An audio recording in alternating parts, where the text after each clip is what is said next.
ಬಾಳಲೆ ಆಸ್ಪತ್ರೆಯ ವ್ಯವಸ್ಥೆ ಮೇಲೆ ಅಸಮಾಧಾನ ವ್ಯಕ್ತಪಡಿಸಿದ ಗಣ್ಯರು. ಅಮಾಯಕ ಯುವಕರ ಮೇಲೆ ಪೊಲೀಸ್ ಮೊಕದ್ದಮೆ ಖಂಡನೆ. ಬಾಳಲೆಯಲ್ಲಿ ಪಕ್ಷಾತೀತವಾಗಿ ಸೇರಿದ್ದ ಜನರಿಂದ ಸಾರ್ವಜನಿಕ ಸಭೆ.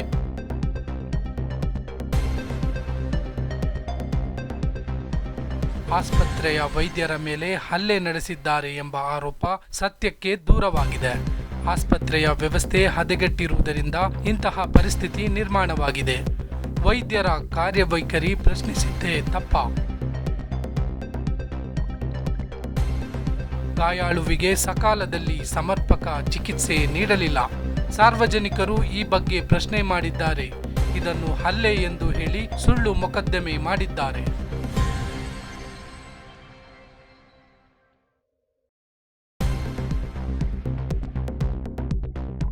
ನಮ್ಮ ಹೋರಾಟ ಕೇವಲ ವ್ಯವಸ್ಥೆ ವಿರುದ್ಧವೇ ಹೊರತು ಬೇರೇನೂ ಅಲ್ಲ.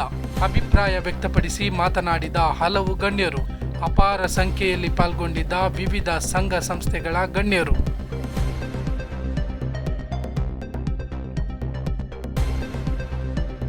ಆರೋಗ್ಯ ಕೇಂದ್ರದಲ್ಲಿ ನಡೆದ ಘಟನೆಯ ಮತ್ತು ವಿವರವನ್ನು ನಮಗೆಲ್ಲರಿಗೂ ತಿಳಿಸಲಿಕ್ಕೆ ನಾವೆಲ್ಲ ವಿಚಾರವಾಗಿ ಏನು ಒಂದು ನಿರ್ಣಯವನ್ನು ಕೈಗೊಳ್ಳಲಿಕ್ಕೆ ನಾವೆಲ್ಲ ಸೇರಿದ್ದೀವಿ.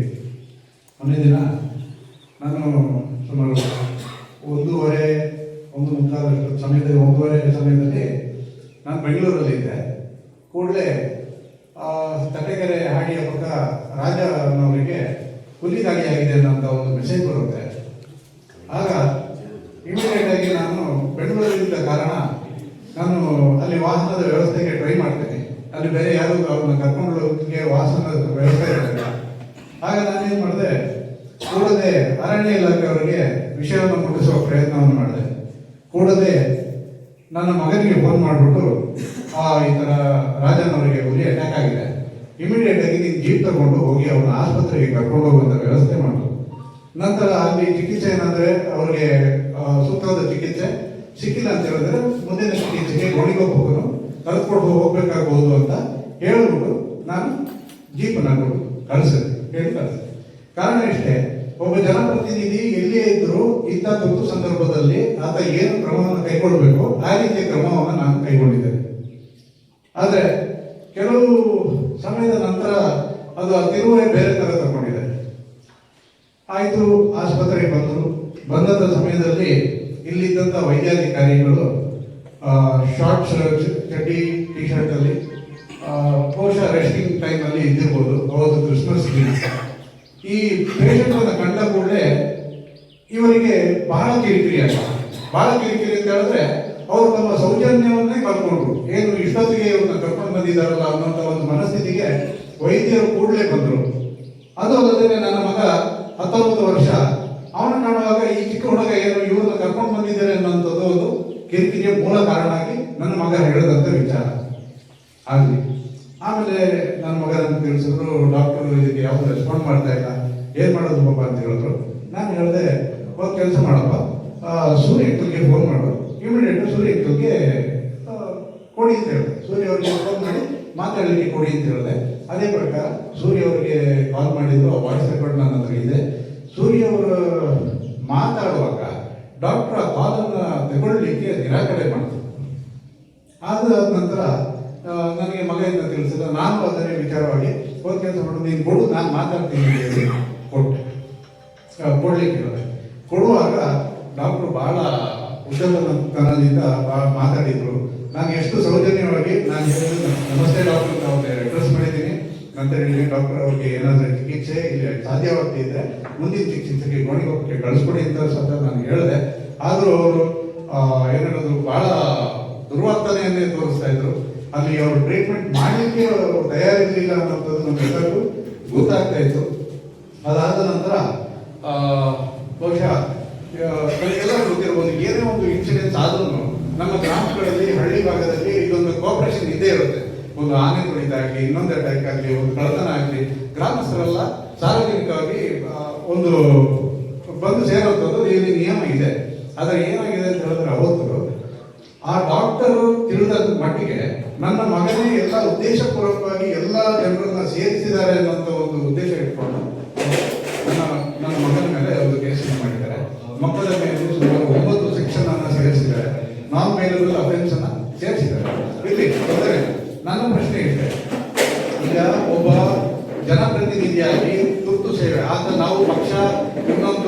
ಅದು ಯಾವ ಗ್ರಾಮದವರು ಅಂತ ನೋಡಲ್ಲ. ನಮ್ಮ ಗ್ರಾಮದ ವ್ಯಾಪ್ತಿಯಲ್ಲಿ ಬಂದಂತ ಇಂಥ ತುರ್ತು ಸಂದರ್ಭದಲ್ಲಿ ನಾವು ಅವರಿಗೆ ಸ್ಪಂದಿಸಬೇಕಾಗೋದು ನಮ್ಮ ಒಂದು ಮಾನವೀಯತೆ, ನಮ್ಮ ಇದು ಜವಾಬ್ದಾರಿ ಕೂಡ. ಅದೇ ರೀತಿ ಆ ದಿನನೂ ನಾವು ಅದನ್ನೇ ಮಾಡಿದ್ದೇವೆ. ಅದಾದ ನಂತರ ಜನ ಎಲ್ಲ ಬಂದು ಸೇರಿದ ನಂತರ ಡಾಕ್ಟರ್ ಟ್ರೀಟ್ಮೆಂಟ್ ಅನ್ನ ಮಾಡಲಿಕ್ಕೆ ಶುರು ಮಾಡಿದ್ದಾರೆ. ಬಟ್ ಅಲ್ಲಿ ತಿಳಿದಿರೋ ಮಟ್ಟಿಗೆ ಹಲ್ಲೆ ಆಗುವಂಥದ್ದಾಗ್ಲಿ ಇನ್ನೊಂದಾಗ್ಲಿ ಅಂಥದ್ದು ಯಾವುದೇ ಒಂದು ವಿಚಾರ ಅಲ್ಲಿ ನಡೆದಿರೋದಿಲ್ಲ. ಇದು ಐಶ್ವರ್ಯ ಚಾರಿಟಬಲ್ ಟ್ರಸ್ಟದ ಒಂದು ಸಣ್ಣ ಒಂದು ಮಾಹಿತಿಯನ್ನ ಸುಖೇಶನ್ ಅವರು ಈಗಾಗಲೇ ಕೊಟ್ಟರು. 20ನೇ ಇಸ್ವಿಯಲ್ಲಿ ಈ ಐಶ್ವರ್ಯ ಚಾರಿಟಬಲ್ ಟ್ರಸ್ಟ್ಗೆ ಸರ್ಕಾರದಿಂದ ಅವ್ರಿಗೆ ಹ್ಯಾಂಡ್ ಓವರ್ ಮಾಡಲಾಯಿತು. ಈ ಸಂಸ್ಥೆ ಬಹಳ ಅತ್ಯುತ್ತಮವಾಗಿ ಕೆಲಸವನ್ನ ಮೊದಲ 1 ವರ್ಷಗಳ ಕಾಲ ಅತ್ಯುತ್ತಮವಾದ ಸೇವೆಯನ್ನ ಮಾಡಿಕೊಂಡಿತು. ನಂತರ ಏನಾಯ್ತು ಅಂತ ಗೊತ್ತಿಲ್ಲ. ಬಹುಶಃ ದಿನಗಳ ಕಳೆದಂತೆ ಒಂದು ನಿರ್ಲಕ್ಷ್ಯದ ಒಂದು ಭಾವನೆಯನ್ನ ನಾವು ಇವರಲ್ಲಿ ನೋಡ್ತಾ ಬರ್ತಾ ಇದ್ವಿ. ಆವಾಗ ನಮಗೆ ಗ್ರಾಮ ಸಭೆಗಳಲ್ಲಿ, ಸಾರ್ವಜನಿಕ ವಲಯದಲ್ಲಿ ಜನ ನಮ್ಮನ್ನ ನೇರವಾಗಿ ಪ್ರಶ್ನೆ ಮಾಡುವಂತ ಸಂದರ್ಭಗಳು ಬರ್ತಾ ಇತ್ತು. ನಮಗೆ ಆಸ್ಪತ್ರೆಗೆ ಹೋದರೆ ಔಷಧಿ ಸಿಗ್ತಾ ಇಲ್ಲ, ಡಾಕ್ಟರ್ ಸಿಗ್ತಾ ಇಲ್ಲ, ಆಂಬ್ಯುಲೆನ್ಸ್ ಸಿಗ್ತಾ ಇಲ್ಲ, ಈ ತರ ಹಲವಾರು ರೀತಿಗಳ ಸಮಸ್ಯೆಯನ್ನ ಬಂದಾಗ ನಾವು ಈ ಸಮಸ್ಯೆಯನ್ನ ಗ್ರಾಮ ಸಭೆಯಲ್ಲಿ ಚರ್ಚಿಸಿ, ಸಾಮಾನ್ಯ ಸಭೆಗಳಲ್ಲಿ ಚರ್ಚಿಸಿ, ಗಂಭೀರವಾಗಿ ತಗೊಂಡು ಇವರನ್ನ ನೇರವಾಗಿ ನಾವು ಪ್ರಶ್ನೆ ಮಾಡುವಂತ ಸಂದರ್ಭ ಬಹಳಷ್ಟು ಕಡೆ ನಡೆದಿದೆ. ಆಗ ತಿಳಿದು ಬಂದಂತ ವಿಚಾರ ಏನು ಅಂತ ಹೇಳಿದ್ರೆ, ಐಶ್ವರ್ಯ ಚಾರಿಟಬಲ್ ಟ್ರಸ್ಟ್ಗೆ, NGO ಸಂಸ್ಥೆಗೆ ಬೇರೆ ಕಡೆಯಿಂದ ಹಣಗಳು ಬರ್ತಾ ಇತ್ತು. ಬಂದಂತ ಸಂದರ್ಭದಲ್ಲೂ ಸಹ ಇವರು ಅಲ್ಲಿದ್ದಂತ ಸಿಬ್ಬಂದಿಯವರಿಗೆ ಕೇವಲ ಸಣ್ಣ ಏನು ವೇತನವನ್ನು ಕೊಟ್ಟು ಸಿಕ್ಕುವಂತ ಡಾಕ್ಟರ್ನ ತಂದು ಇಲ್ಲಿ ದುಡಿಸಿಕೊಳ್ಳುವಂತ ಒಂದು ನಿಯಮ ಇಲ್ಲಿ ಇದೆ ಅನ್ನೋದು ತಿಳಿದು. ಹಾಗಾಗಿ ಯಾವುದೇ ಡಾಕ್ಟರ್ ಇಲ್ಲಿ ಪ್ರೊಫೆಷನಲ್ ಆಗಿ ಇದ್ದಂತ ಡಾಕ್ಟರ್ ಇಲ್ಲಿ ಇರ್ತಾ ಇರಲಿಲ್ಲ. ಅದು ಅಲ್ಲದೆ ಅವರು ಬಂದಿದ್ದು ಇಲ್ಲಿ ಪೇಷಂಟ್ಗಳಿಗೆ ಕರೆಕ್ಟ್ ಆದ ಟ್ರೀಟ್ಮೆಂಟ್ ಸಿಗ್ತಾ ಇಲ್ಲದಂತ ಕಾರಣಕ್ಕೆ ಪದೇ ಪದೇ ಈ ಆರೋಗ್ಯ ಕೇಂದ್ರದಲ್ಲಿ ತೊಂದರೆಗಳಾಗ್ತಾ ಇತ್ತು, ಕಿರಿಕಿರಿ ಆಗ್ತಾ ಇತ್ತು. ಇದು ಜನರು ಉದ್ದೇಶಪೂರ್ವಕವಾಗಿ ಮಾಡಿದಂತ ಕಿರಿಕಿರಿ ಇತ್ತಲ್ಲ. ಯಾವ ರೋಗಿ ಬಂದು ಕೂಡಲೇ ಅವರಿಗೆ ಸ್ಪಂದನೆ ಸಿಗ್ತಾ ಇದ್ದಾಗ ಅಲ್ಲಿ ಆ ಕಿರಿಕಿರಿ ಭಾವನೆ ಬರುವಂಥದ್ದು ಸಹಜ. ಈಗ ನಮ್ಮೆಲ್ಲರೂ ಶಾಕ್ ಆಗ್ಬೋದು. ಮೊನ್ನೆ ನಮ್ಮ ಕೊಟ್ಟಂಗ ಕೋಮಣಿ ಅವರು ಜೇನುನೊಣಕ್ಕೆ ದಾಳಿಯಾಗಿ ಬಂದು ಆಸ್ಪತ್ರೆಗೆ ಬಂದಾಗ ಒಂದು ಆಂಬ್ಯುಲೆನ್ಸ್ ಇಲ್ಲ ಅನ್ನೋಂಥದ್ದು ವರ್ತನೆ ಬಂತು, ಆಂಬ್ಯುಲೆನ್ಸ್ ಚಾಲಕ ಇಲ್ಲ ಅನ್ನೋಂಥದ್ದು. ಕಡೆಗೆ ಆಂಬ್ಯುಲೆನ್ಸ್ ಚಾಲಕ ಇದ್ದಾರೆ ಅನ್ನೋಂಥದ್ದು ಹೇಗೋ ವ್ಯವಸ್ಥೆ ಆಯಿತು. ನಮ್ಮ ವಾಸಣ್ಣವರು ಕೊಟ್ಟಂಗ ಮಧುವರವ್ರನ್ನ ಕರ್ಕೊಂಡು ಹೋಗಿದಂತ ಸಂದರ್ಭದಲ್ಲಿ ಪೆಟ್ರೋಲ್ಗೆ ಹಣ ಸಮೇತ ಇವರುಗಳು ಕೊಟ್ಟಿದ್ದಾರೆ ಆಂಬ್ಯುಲೆನ್ಸ್ಗೆ. ಆ ವ್ಯಕ್ತಿ ಬದುಕೋದೇ ಕಷ್ಟ ಅನ್ನೋಂಥ ರೀತಿಯಲ್ಲಿ ಇದ್ರು ಅವ್ರನ್ನ ಶಿಫ್ಟ್ ಮಾಡಿದ ನಂತರ ನಮಗೆ ಹಣ ಕೊಡಿ ಅನ್ನೋಂಥ ಒಂದು ಬೇಡಿಕೆಯನ್ನು ಇಟ್ಟಿದ್ದಾರೆ. ಅದನ್ನ ಅವರು ಮುಂದೆ ಕೂಲಂಕುಷವಾಗಿ ತಿಳಿಸ್ತಾರೆ. ಈ ರೀತಿಯ ವರ್ತನೆಗಳು, ಈ ರೀತಿಯ ಅಸಭ್ಯ ವರ್ತನೆ ಬೇಡ. ನಮಗೆ ನಾವು ಹೇಳೋದೇನು ಅಂತ ಹೇಳಿದ್ರೆ, ಈಗಾಗಲೇ ಇವರ ಎಲ್ಲ ಒಂದು ವಿಚಾರಗಳು ನಮಗೆ ತಿಳಿದು ಬಂದಿದೆ. ಈ ಏನು ನೋಡಿ, ನಾನು ಇವತ್ತು ಮಾಧ್ಯಮ ಮುಖಾಂತರ ಹೇಳ್ತಾ ಇದ್ದೀನಿ, ಈ ರೀತಿಯ ಸುಳ್ಳು ಮೊಕದ್ದಮೆಯನ್ನು ಹೂಡಿ ಜನಪ್ರತಿನಿಧಿಗಳನ್ನ ಬಾಯಿ ಮುಚ್ಚುವಂತ ಕೆಲಸ, ಕೈಗಟ್ಟುವಂತ ಕೆಲಸ ನಿಮ್ಮಿಂದ ಸಾಧ್ಯವಿಲ್ಲ. ಯಾಕೆಂತ ಹೇಳಿದ್ರೆ, ನಾವು ಜನಸೇವೆಗೆ ಮುಂದೆ ಬಂದವರು, ಅದು ಎಷ್ಟೇ ನೀವು ಮೊಕದ್ದಮೆಯನ್ನು ಹೂಡಿದ್ರು ನಾವು ಜನಸೇವೆಗೆ ನಾವು ಮುಂದೆ ಬಂದೇ ಬರ್ತೀವಿ. ಆ ಸೇವೆಗಳನ್ನು ನಿರಂತರವಾಗಿ ಮಾಡೇ ಮಾಡ್ತೀವಿ. ಅವರು ಅಂತ ಇರಲಿ. ಮುಂದೆ ಇದರ ಬಗ್ಗೆ ಕೂಲಂಕಷವಾಗಿ ಚರ್ಚೆ ಮಾಡೋಣ. ಯಾರು ದಯವಿಟ್ಟು ಸಭೆಯ ಮಧ್ಯ ಹೋಗಬಾರ್ದು. ಸಭೆಯನ್ನು ಆದಷ್ಟು ಬೇಗ ಮುಗಿಸುವ ಇದಕ್ಕೊಂದು ತೀರ್ಮಾನ ತಗೊಂಡು, ಪಬ್ಲಿಕ್ ಒಪಿನಿಯನ್ ಅನ್ನು ತಗೊಂಡು ತೀರ್ಮಾನ ಮಾಡುವಂತ ಕೇಳ್ಕೊಂಡು ಮಾತು. ಇವಾಗ ನಾವು ಯಾವುದೋ ಒಂದು ಉದ್ದೇಶವನ್ನು ಇಟ್ಕೊಂಡು ನಾವು ಇವತ್ತು ಬಾಳಲೆ ಬಂದಿರ್ತೇವೆ. ವಾಪಸ್ ಹೋಗುವಾಗ ನಮ್ಮ ಮನೆಗೆ, ನನ್ನ ತಲೆಗೆ ಎಷ್ಟು ಸೆಕ್ಷನ್ಗಳು ಬಿದ್ದಿರುತ್ತೆ ಅಂತ ಹೇಳೋದನ್ನ ನಾವು ಮನೆಯಲ್ಲಿ ದೇವರನ್ನ ಪ್ರಾರ್ಥನೆ ಮಾಡಿಕೊಂಡೇ ಬರಬೇಕು ಅಂತ ಹೇಳ್ತಕ್ಕಂಥ ಒಂದು ಪರಿಸ್ಥಿತಿ ನಿರ್ಮಾಣ ಆಗಿದೆ. ಇದು ನಿಜವಾಗಿಯೂ ಖಂಡನೀಯ. ಯಾವುದಂತ ಹೇಳಿದ್ರೆ, ಡಾಕ್ಟರ್ಗಳ ವರ್ತನೆ ನಿಜವಾಗಿಯೂ ಖಂಡನೀಯ. ಈ ತರಹದ ಪರಿಸ್ಥಿತಿ ಆದರೆ ಯಾವುದೇ ಒಂದು ಆಕ್ಸಿಡೆಂಟ್ ಸಂದರ್ಭದಲ್ಲೋ ಯಾವುದೋ ಒಂದು ಅನಾಹುತ ಆದಂತಹ ಸಂದರ್ಭದಲ್ಲಿ ಸಾರ್ವಜನಿಕರು ಸ್ಪಂದಿಸುವುದು ಹೇಗೆ ಅಂತ ಹೇಳ್ತಕ್ಕಂಥದ್ದು ವಿಚಾರ. ಅದು ಅಲ್ಲದೆ ಇವಾಗ ನಾವು ನೋಡಿದ್ದೇವೆ, ನಾವು ಸಣ್ಣ ವಯಸ್ಸಿನಿಂದ ನೋಡ್ತಾ ಬಂದಿರೋದು ಬಾಳಲೆ ಗೌರ್ಮೆಂಟ್ ಹಾಸ್ಪಿಟಲ್ ಚೆನ್ನಾಗಿ ನಡೀತಿತ್ತು. ನನ್ನ ನಾಲೆಜ್ಗೆ ಬಂದ ಲೆಕ್ಕದಲ್ಲಿ ನಾವೆಲ್ಲ ಹೋಗ್ತಾ ಇರ್ತೇವೆ ಹಾಸ್ಪಿಟಲ್ಗಳಿಗೆ. ಒಳ್ಳೆಯ ಸೂಕ್ತವಾದಂತಹ ಸ್ಪಂದನೆಯಲ್ಲಿ ಇರ್ತಾ ಇತ್ತು. ಯತಿರಾಜರಂತಹ ಡಾಕ್ಟರ್ಗಳು, ಮಂಜುನಾಥ್ರವರಂತಹ ಡಾಕ್ಟರ್ಗಳು ಸಹ ಇಲ್ಲಿ ಉತ್ತಮವಾಗಿ ಸೇವೆಯನ್ನು ಸಲ್ಲಿಸಿ ತಮ್ಮ ಕಾಣಿಕೆಯನ್ನು ಕೊಟ್ಟು ಹೋದಂತಹ ಸಂದರ್ಭವನ್ನು ಸಹ ನಾವು ನೋಡಿದ್ದೇವೆ. ಆದರೆ ಮೊನ್ನೆ ನೋಡಿ, ಈ ಒಂದು ಹುಲಿಯ ಸಂದರ್ಭದಲ್ಲಿ ಜನಪ್ರತಿನಿಧಿಯ ಮಗ ಒಬ್ರು ಕರ್ಕೊಂಡು ಹೋಗಿದ್ದಾರೆ ಅಂತ ಹೇಳಿದ್ರೆ, 19 ವರ್ಷದ ಹುಡುಗನ ಮೇಲೆ ಅವರು 6 ಸೆಕ್ಷನ್ಗಳನ್ನ ಹಾಕಿದ್ದಾರೆ ಅಂತ ಹೇಳಿದ್ರೆ, 9 ಸೆಕ್ಷನ್ಗಳನ್ನ ಹಾಕಿದ್ದಾರೆ ಅಂತ ಹೇಳಿದ್ರೆ, ನಿಜವಾಗಿಯೂ ಇದು ಅತ್ಯಂತ ಖಂಡನೀಯ, ಹೇಯವಾದಂತಹ ಕೃತ್ಯ. ಇದನ್ನು ಪ್ರತಿಯೊಬ್ಬರು ಖಂಡಿಸಲೇಬೇಕಾಗುತ್ತೆ. ಇದಕ್ಕೆ ಸೂಕ್ತವಾದ ಕ್ರಮವನ್ನು ತಗೊಳ್ಬೇಕಾಗುತ್ತೆ. ಆದ್ರೆ ನಾವು ಇವತ್ತು ಸಾರ್ವಜನಿಕರಲ್ಲಿ ಮನವಿಯನ್ನ ನಾವು ಮಾಡ್ಕೊಳ್ಳೋದು, 2 ವಿಚಾರಗಳನ್ನ ನಾವು ಇಲ್ಲಿ ಚರ್ಚೆಯನ್ನು ಮಾಡಬೇಕಾಗುತ್ತೆ. ಮೊದಲನೇದಾಗಿ ಆಲ್ರೆಡಿ ಹಾಕಿದಂತ ಕೇಸಿನ ಬಗ್ಗೆ ನಾವು ಯಾವ ತೀರ್ಮಾನವನ್ನು ತಗೊಳ್ಬೇಕು, ಆ ಬಂದಂತ ಕೇಸನ್ನ ನಾವು ಯಾವ ರೀತಿಯಲ್ಲಿ ಬೇಸ್ ಮಾಡಬೇಕು. ಯಾಕಂತ ಹೇಳಿದ್ರೆ ಅದು ಅವರು ಒಬ್ಬರಿಗಾಗಿ ಮಾಡಿಕೊಂಡಂತ ಕೇಸ್ ಅಲ್ಲ, ಅದು ಸಾರ್ವಜನಿಕರಿಗಾಗಿ ಈ ಬಾಳಲೆ ಹೋಬಳಿಯ ಜನರ ಒಂದು ಕಷ್ಟಕ್ಕೆ ಸ್ಪಂದಿಸಿದಂತ ಸಂದರ್ಭದಲ್ಲಿ ಅವರು ಕೇಸನ್ನ ಹಾಕಿಸಿಕೊಂಡಂತ ಸಂದರ್ಭದಲ್ಲಿ ನಾವೆಲ್ಲ ಅದಕ್ಕೆ ಸ್ಪಂದನೆಯನ್ನು ಕೊಡುವುದು ನಮ್ಮ ಜವಾಬ್ದಾರಿಯಾಗಿದೆ. ಅದು ಅಲ್ಲದೆ ಇವಾಗ ಐಶ್ವರ್ಯ ಚಾರಿಟೇಬಲ್ ಟ್ರಸ್ಟ್ ಇರಬೇಕಲ್ವಾ, ಅದು ಅವರು ಈ ಸರ್ಕಾರದ ಅಧೀನದಲ್ಲಿದ್ದಂತಹ ಆಸ್ಪತ್ರೆಯನ್ನ ಈ ಟ್ರಸ್ಟಿನ ಅಂಡರ್ ಅಲ್ಲಿ ಅದು ಹೇಗೆ ಬಂತು, ಇದಕ್ಕೆ ಕಾರಣಕರ್ತರು ಯಾರು, ಈ ಕಾರಣಕರ್ತರ ಆದವರು ಈಗ ಮುಂದಿನ ಸ್ಟೆಪ್ ಅವ್ರದ್ದು ಏನು, ಅವರು ಮತ್ತೆ ಗೌರ್ಮೆಂಟ್ ಗೆ ವಾಪಸ್ ಕೊಡ್ಲಿಕ್ಕೆ ಅವರು ಒಪ್ಕೊಳ್ತಾರ ಈ ಅಂತ ಹೇಳ್ತಕ್ಕಂಥ ವಿಚಾರಗಳನ್ನು ಸಹ ಇವತ್ತು ಚರ್ಚೆ ಆಗಲೇಬೇಕು. ಯಾಕೆಂತ ಹೇಳಿದ್ರೆ ಕೆಲವರು ವಿರೋಧ ಮಾಡೋದು, ಇನ್ನು ಕೆಲವರು ಹೋಗಿ ಇಲ್ಲ ನೀವು ಟ್ರಸ್ಟ್ ಅವರೇ ಇರಬೇಕು, ನೀವೇ ಮಾಡಬೇಕು ಅಂತ ಹೇಳಿ ಮತ್ತೆ ಅವ್ರಿಗೂ ಚುಚ್ಚಿ ಕೊಡತಕ್ಕಂಥ ವ್ಯವಸ್ಥೆಯನ್ನ ನಾವು ಹಲವು ಸಂದರ್ಭಗಳಲ್ಲಿ ಬಾಳಲೆಯಲ್ಲಿ ನೋಡಿದ್ದೇವೆ. ಈ ತರ ಆಗಬಾರ್ದು. ಎಲ್ಲರೂ ಒಮ್ಮತದಿಂದ ಟ್ರಸ್ಟ್ ಬೇಡ ಅಂತ ಇದ್ರೆ ಇವತ್ತೇ ನಿರ್ಣಯವನ್ನು ಮಾಡುವ, ಎಲ್ಲರ ಅಭಿಪ್ರಾಯವನ್ನು ತೆಗೆದು ಟ್ರಸ್ಟ್ ಅನ್ನ ಬಾಕಿ ಮಾಡತಕ್ಕಂಥ ವಿಚಾರವನ್ನು ನಾವು ಮಾಡಬೇಕಾಗುತ್ತೆ. ಅಲ್ಲದೆ ಸಂಘಟಕರೇ ತಮ್ಮಲ್ಲಿ ಒಂದು ಮನವಿ, ಇವತ್ತು ಐಶ್ವರ್ಯ ಚಾರಿಟೇಬಲ್ ಟ್ರಸ್ಟಿನ ಪ್ರತಿನಿಧಿಯೊಬ್ಬರು ಇಲ್ಲಿ ಇರಬೇಕಾಗಿತ್ತು, ಅವರ ಉದ್ದೇಶವನ್ನು ಅವರು ತಿಳಿಸಬೇಕಾಗಿತ್ತು. ಡಾಕ್ಟರ್ ಅನ್ನ ಈಗ ಅವರ ಅಂಡರಲ್ಲಿ ಇರತಕ್ಕಂಥ ಡಾಕ್ಟರ್ ಏನು ಸರ್ಕಾರಿ ಡಾಕ್ಟರ್ ಏನಲ್ಲ, ಟ್ರಸ್ಟ್ ಅವರಿಗೆ ಯಾವ ಡೈರೆಕ್ಷನ್ ಅನ್ನು ಕೊಟ್ಟಿದೆ, ಈ ಕೇಸನ್ನು ಹಿಂಪಡೆಯಲು ಟ್ರಸ್ಟಿನವರ ಮನಸ್ಥಿತಿ ಯಾವ ತರದಲ್ಲಿದೆ, ಅವರಿಗೆ ಆಸ್ಪತ್ರೆಯನ್ನ ನಡೆಸ್ಕೊಂಡು ಹೋಗ್ತಾರ ಅಲ್ಲ ಸರ್ಕಾರಕ್ಕೆ ಮತ್ತು ಬಿಟ್ಕೊಡ್ತಾರ ಅಂತ ಹೇಳ್ತಕ್ಕಂಥ ಅವರನ್ನು ಸಹ ವಿಶ್ವಾಸಕ್ಕೆ ತಗೊಂಡು ಅವರನ್ನು ಇಲ್ಲಿ ಕರೆಸಿ ನಮ್ಮ ಮುಂದೆ ಅವರ ಅಭಿಪ್ರಾಯವನ್ನು ವ್ಯಕ್ತಪಡಿಸಲಿಕ್ಕೆ ಅನುವು ಮಾಡಿಕೊಡೋದು ಒಂದು ಸೂಕ್ತ ಅಂತ ನನ್ನ ಒಂದು ಅಭಿಪ್ರಾಯ ವ್ಯಕ್ತಿಸಿ ಮಾತನಾಡಲಿಕ್ಕೆ ಅವಕಾಶ ಕೊಟ್ಟು ಎಲ್ಲರಿಗೂ ವಂದಿಸಿ ನನ್ನ ಮಾತು ಮುಗಿಸ್ತೇನೆ. ಧನ್ಯವಾದ. ಹಿಂದೆ ಏನು ಈ ದುರ್ಘಟನೆ ನಡೆದಿದೆ ತುಂಬಾ ವಿಷಾದನೀಯ, ಹಾಗೂ ಏನು ಈ ವನ್ಯಜೀವಿ ಹಾಗೂ ಮಾನವ ಸಂಘರ್ಷ ಎಂದು ಹೇಳಬಹುದು, ಇದು ಒಂದು ಮುಂದುವರಿದ ಭಾಗ ಅಂತ ಹೇಳ್ತೇನೆ. ಇದನ್ನು ಕಿರುಗೂರು ಗ್ರಾಮ ಪಂಚಾಯಿತಿಯು ತುಂಬಾ ತೀವ್ರವಾಗಿ ಖಂಡಿಸುತ್ತೇವೆ. ಇದು ಮುಂದುವರಿದ ಭಾಗ ಆಗಿ ಒಂದು ವನ್ಯಜೀವಿ ಹಾಗೂ ಮಾನವ ಸಂಘರ್ಷ ಆಕಸ್ಮಿಕವಾಗಿ ಉಂಟಾಗಬಹುದು, ಆದರೆ ಈ ಸಂಘರ್ಷ ಆಗಬಾರದೆಂದು ಅರಣ್ಯ ಇಲಾಖೆಯವರಿಗೂ ತುಂಬಾ ಜವಾಬ್ದಾರಿ ಇರ್ತದೆ. ಅರಣ್ಯ ಇಲಾಖೆಯವರು ಏನ್ ಮಾಡಿದ್ದಾರೆ, ಇದರಲ್ಲಿ ಯಾವ ರಾಜಕೀಯ ಮಾತಾಡೋದು ಇಲ್ಲ, ನಾನು ಯಾವುದೇ ಇದಾಗ್ಲಿ, ಸರ್ಕಾರ ಯಾವುದಾದ್ರಾಗ್ಲಿ ಅರಣ್ಯ ಇಲಾಖೆಗೆ ಹೆಚ್ಚಿನ ಜವಾಬ್ದಾರಿ ಇರ್ತದೆ. ನಾನು ತಿಳಿದಿರೋ ಮಟ್ಟಿಗೆ ಏನಂದ್ರೆ ಅವರ ಕರ್ತವ್ಯವನ್ನು ಚೆನ್ನಾಗಿ ನಡೆಸಬೇಕಲ್ಲ ಒಂದು ಭಾವನೆ ನನ್ನಲ್ಲಿದೆ. ಹಾಗೂ ಒಬ್ಬ ಜನಪ್ರತಿನಿಧಿ ಅವತ್ತಿನ ದಿನ ಏನು ಅವರು ಊರಲ್ಲಿ ಇರಲಿಲ್ಲ, ಅವರ ಏನೋ ಒಂದು ಪರ್ಸನಲ್ ಕೆಲಸದಲ್ಲಿ ಬೇರೆಯವರಿಗೆ ತೆರಳಿರ್ತಾರೆ. ಅಂತೂ ಒಬ್ಬ ಜನಪ್ರತಿನಿಧಿ ತನ್ನ ಕರ್ತವ್ಯದ ಜವಾಬ್ದಾರಿಯನ್ನು ಹೊತ್ತು ತನ್ನ ಕ್ಷೇತ್ರದಲ್ಲಿ ತನ್ನ ಊರಲ್ಲಿ ಏನೋ ಒಂದು ದುರ್ಘಟನೆ ನಡೆದಿದೆ ಅಂತ ಹೇಳಿ ಒಂದು ಕರೆ ಬರುವಾಗ ತಾನಲ್ಲಿ ಉಪಸ್ಥಿತ ಇರದಿದ್ದರೂ ತನ್ನ ಮಗನಿಗೆ ದೂರವಾಣಿ ಮುಖಾಂತರ ಕರೆ ಮಾಡಿ ಹೀಗೆ ಒಬ್ಬ ಗ್ರಾಮಸ್ಥರಿಗೆ ಇಂಥ ಒಂದು ಘಟನೆ ನಡೆದಿದೆ, ದಯಮಾಡಿ ತಕ್ಷಣವೇ ಅವರನ್ನು ಆಸ್ಪತ್ರೆಗೆ ಕರ್ಕೊಂಡು ಹೋಗು ಅಂತ ಹೇಳಿ ಒಂದು ಸಂದೇಶ ರವಾನಿಸ್ತಾರಲ್ಲ, ಅದನ್ನು ನಾವೆಲ್ಲರೂ ಮೆಚ್ಚಲೇಬೇಕು.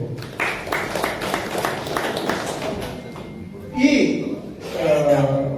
ಯಾವಾಗ ಈ ನನಗೆ ಬಂದಿರೋ ಮಾಹಿತಿ ಪ್ರಕಾರ ನಾನು ತುಂಬಾ ಸೂಕ್ಷ್ಮವಾಗಿ ಮಾತಾಡ್ತಾ ಇದ್ದೇನೆ, ಎಲ್ಲ ವಿಚಾರವನ್ನು ಅದಕ್ಕಾಗಿ ನಾನು ಕೊನೆಯದಾಗಿ ಮಾತಾಡ್ತೇನೆ, ಎಲ್ಲ ವಿಚಾರಗಳನ್ನು ಅರಿತು ಮಾತಾಡ್ತಾ ಇದ್ದೇನೆ. ಒಬ್ಬ ಪೇಷಂಟ್ ಅನ್ನು ಆಸ್ಪತ್ರೆಗೆ ದಾಖಲಾಗ್ತಾರೆ, ಆವಾಗ ವೈದ್ಯರ ಕೆಲಸ ಏನಂತಂದ್ರೆ ಅವರಿಗೆ ಏನು ಒಂದು ಬೇಸಿಕ್ ಫಸ್ಟ್ ಏಡ್ ನಾವು ಏನ್ ಹೇಳ್ತೀವಿ ಇದನ್ನು ಮೊದಲನೇದಾಗಿ ಕೊಡ್ಬೇಕು. ಇದಕ್ಕೆ ಯಾವಾಗ ಅವರು ತಾರತಮ್ಯ ಮಾಡ್ತಾ ಇದ್ರು ಆವಾಗ ಏನಾಗ್ತದೆ ಅಂತಂದ್ರೆ ಯಾರ ಜನರಾದ್ರೂ ಏನಂದ್ರೆ ಫ್ರಸ್ಟ್ರೇಷನ್ ಬಂದಿದ್ದೇ ಇರ್ತದೆ. ಯಾಕೆಂತಂದ್ರೆ ಜೀವ ಹೋಗ್ಬೋದು, ಇದು ವನ್ಯಜೀವಿ ಹಾಗೂ ಮಾನವ ಸಂಘರ್ಷ ಯಾವತ್ತೂ ಏನು ಹೇಳಲಿಕ್ಕಾಗಲ್ಲ. ಆವಾಗ ಏನಾದ್ರು ಒಂದು ಚಿಕ್ಕ ಮಾತಿನ ಯಾವಾಗ ನೀವು ಯಾಕೆ ಇದು ಮಾಡ್ತೀರಾ ದಯಮಾಡಿ ಬೇಗ ಮಾಡಿ ಇದೆಲ್ಲ ಹೇಳುವಂತದ್ದು ಇದು ಏನು ಸಾರ್ವಜನಿಕ ವಲಯ ಎಲ್ಲರಿಗೂ ಗೊತ್ತಿದೆ. ಇದು ಏನು ಬೇರೆ ಕೆಟ್ಟದಾಗಿ ಮಾತಾಡುವಂಥದ್ದಲ್ಲ ಇದು. ಹಾಗೆ ಯಾವಾಗ ಸಾರ್ವಜನಿಕರ ಮಾತನ್ನು ಕೇಳಲಿಲ್ಲವೋ ಆಗ ಒಂದು ಜನಪ್ರತಿನಿಧಿ ಕರೆ ಮಾಡಿ ಈ ವೈದ್ಯರಿಗೆ ದಯಮಾಡಿ ನಾನು ಆ ದೂರವಾಣಿ ಸಂದೇಶವನ್ನು ಕೇಳಿದ್ದೇನೆ, ಅವರು ರಿಕ್ವೆಸ್ಟ್ ಮಾಡ್ಕೊಳ್ತಾರೆ ಏನಂತ ಹೇಳಿ, ಪರಿಸ್ಥಿತಿ ಚೆನ್ನಾಗಿಲ್ಲ, ದಯಮಾಡಿ ನೀವು ಅವರಿಗೆ ಫಸ್ಟ್ ಏಡ್ ಅನ್ನು ಕೊಡಿ, ಅಲ್ಲಿಂದ ಮುಂದುವರಿದ ಚಿಕಿತ್ಸೆಗೆ ಬೇಕಾದ್ರೆ ಕಳಿಸ್ಕೊಡಿ, ದಯಮಾಡಿ ನೀವು ಚಿಕಿತ್ಸೆಯನ್ನು ಶುರು ಮಾಡಿ ಅಂತ ಹೇಳಿ ಕೇಳ್ಕೊಳ್ತಾರೆ. ಶರೀರವನ್ನು ಕೇಳಿದ್ದೀನಿ ನಾನು, ಇದನ್ನು ತಪ್ಪೇನಿದೆ? ಒಬ್ಬ ಜನಪ್ರತಿನಿಧಿ ಒಬ್ಬ ವೈದ್ಯಾಧಿಕಾರಿಗೆ ತಾವು ಚಿಕಿತ್ಸೆಯನ್ನು ಶೀಘ್ರವೇ ಶುರು ಮಾಡಿ ಅಲ್ಲಿಂದ ನಿಮ್ಮಲ್ಲಿ ಆಗದಿದ್ದರೆ ಬೇರೆ ಕಡೆಗೆ ಶಿಫ್ಟ್ ಮಾಡಿ ತಿಳೋದ್ರಲ್ಲಿ ಏನು ತಪ್ಪಿದೆ ಇದರಲ್ಲಿ? ಈ ಸಂದರ್ಭದಲ್ಲಿ ಯಾವುದೇ ಒಬ್ಬರು ವೈದ್ಯಾಧಿಕಾರಿ ಆದ್ರೂ ಏನ್ ಮಾಡ್ಬೇಕು? ಆಯ್ತಂದ್ರೆ ಅವ್ರ ಕೆಲಸವನ್ನು ಮಾಡಬೇಕು. ಇದು ಸರ್ವಸಾಮಾನ್ಯ. ಇದು ಅದು ಬಿಟ್ಟು ನೀವು ಯಾರು? I am not that to answer you. What does this mean? ಈ ವೈದ್ಯಾಧಿಕಾರಿಗೆ ಈ ಉಡಾಫೆಯ ಮಾತುಗಳು ಬೇಕೆ?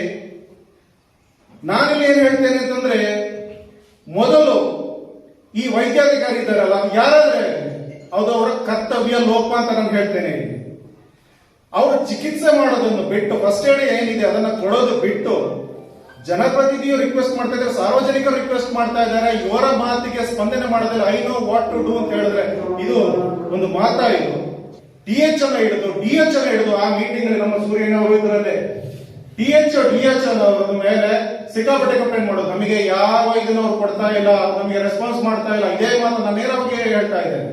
ಅವರು ನಮಗೆ ಯಾರು ರೆಸ್ಪಾನ್ಸ್ ಮಾಡ್ತಾ ಇಲ್ಲ, ನಾವು ಹೋದ್ರೆ ದಿನಗಟ್ಟಲೆ ಕಾಯಬೇಕು. ಸರಿನಾ ಸೂರ್ಯನ? ಇಲ್ಲಿ ಯಾವ ಔಷಧಿಗಳು ಇಲ್ಲ. ಯಾವುದು ಟೆಟನಸ್ ಇಂಜೆಕ್ಷನ್ ಹಿಡಿದು, ಟೆಟನಸ್ ಇಂಜೆಕ್ಷನ್ ಚಿಕ್ಕ ಔಷಧಿನೇ, ಆಂಟಿಬಯೋಟಿಕ್ಸ್ ಹಿಡಿದು ಯಾವ ಔಷಧಿಯು ನಮಗೆ ಇಲ್ಲ, ನಾವು ಅದರಿಂದ ಬೇರೆ ಕಡೆಯಿಂದ ಖರೀದಿ ಮಾಡಬೇಕಾಗ್ತದೆ ಅಂತ ಹೇಳಿ ಉತ್ತರ ಬಂತು. ತಕ್ಷಣವೇ ಸಭೆಯೆಲ್ಲ ನಾನು ಜಾಸ್ತಿ ಹೊತ್ತು ತಗೊಳ್ಳೋದು, ಅದಕ್ಕಾಗಿ ನಾನು ಕಟ್ ಮಾಡಿ ಮಾತಾಡ್ತೇನೆ. ಇದಾದಂಗೆ ನಾನು ಏನ್ ಮಾಡಿದೆ, ನಮಗೆ ಇದು ಸಾರ್ವಜನಿಕರ ಸಮಸ್ಯೆ, ನಮ್ಮ ಗ್ರಾಮಸ್ಥರಲ್ಲಿ ಬರ್ತಾರೆ. ಇದು ಬಾಳಲೇಖೆ ಮಾತ್ರ ಅಲ್ಲ, ನಿಟ್ಟೂರಿಗೆ ಮಾತ್ರ ಅಲ್ಲ, ಎಲ್ಲರಿಗೂ ನಾವು ಏನು 5 ಗ್ರಾಮ ಪಂಚಾಯತ್ ಗ್ರಾಮಸ್ಥರು ಏನಿದ್ವಿ ಎಲ್ಲರಿಗೂ ಸಮಸ್ಯೆ ಇದು. ತಕ್ಷಣವೇ ಇದನ್ನ ಮಾಧ್ಯಮ ಇದಕ್ಕೆ ನಾನು ಹೊರಬಿಟ್ಟೆ. ಕಾರಣ ಏನು ಅಂತಂದ್ರೆ, ಏನು ಸಮಸ್ಯೆಗಳಾಗಿದೆ ಅದು ಟ್ರಾನ್ಸ್ಪರೆಂಟ್ ಆಗಿ ಏನಾಗಿರ್ಬೇಕು, ಅದು ಚರ್ಚೆ ಆಗ್ಬೇಕು, ಇದು ಸರಿಯಾಗಬೇಕು ಅಂತ ಹೇಳಿ ಮಾಧ್ಯಮದಲ್ಲಿ ಪ್ರಕಟಣೆ ಹೊಡಿಸಿ 5 ನಿಮಿಷ ಆಗಿಲ್ಲ ಇದು ಬಂದು ಎಲ್ಲಿಲ್ಲದ ಒತ್ತಡ. ಈಗ ವಿನೋದ್ ಹೇಳಿದ್ರು, ಇದೇ ಯಾರೋ ಟ್ರಸ್ಟ್ ಅವರು ಫೋನ್ ಮಾಡಿ, ಇದೆ ನಾನು ಮಾತಾಡೋ ಯಾವ ಪ್ರೂಫ್ ಇಲ್ಲದೆ ಮಾತಾಡಲ್ಲ, ಯಾವಾಗ ಬೇಕು ಅದಕ್ಕೆ ಪ್ರೂಫ್ ಸಮೇತ ಕೊಟ್ಟು ನಾನು ಮಾತಾಡ್ತೀನಿ, ಅದು ಪ್ರೂಫ್ ಇದ್ದೇ ನಾನು ಮಾತಾಡ್ತಿರೋದು. ಒತ್ತಡ ಹಾಕಿದ್ರು. ಅದ ಹೆಂಗೆ ಹೇಳಿದ್ರಿ ನೀವು, ಇದೆಂಗೆ ಹೇಳಿದ್ರಿ, ನಾವು ಹಂಗೆ ಹೇಳಲಿಲ್ಲ, ತಿರ್ಚೋಕ್ಕಿದ್ ನೋಡಿ.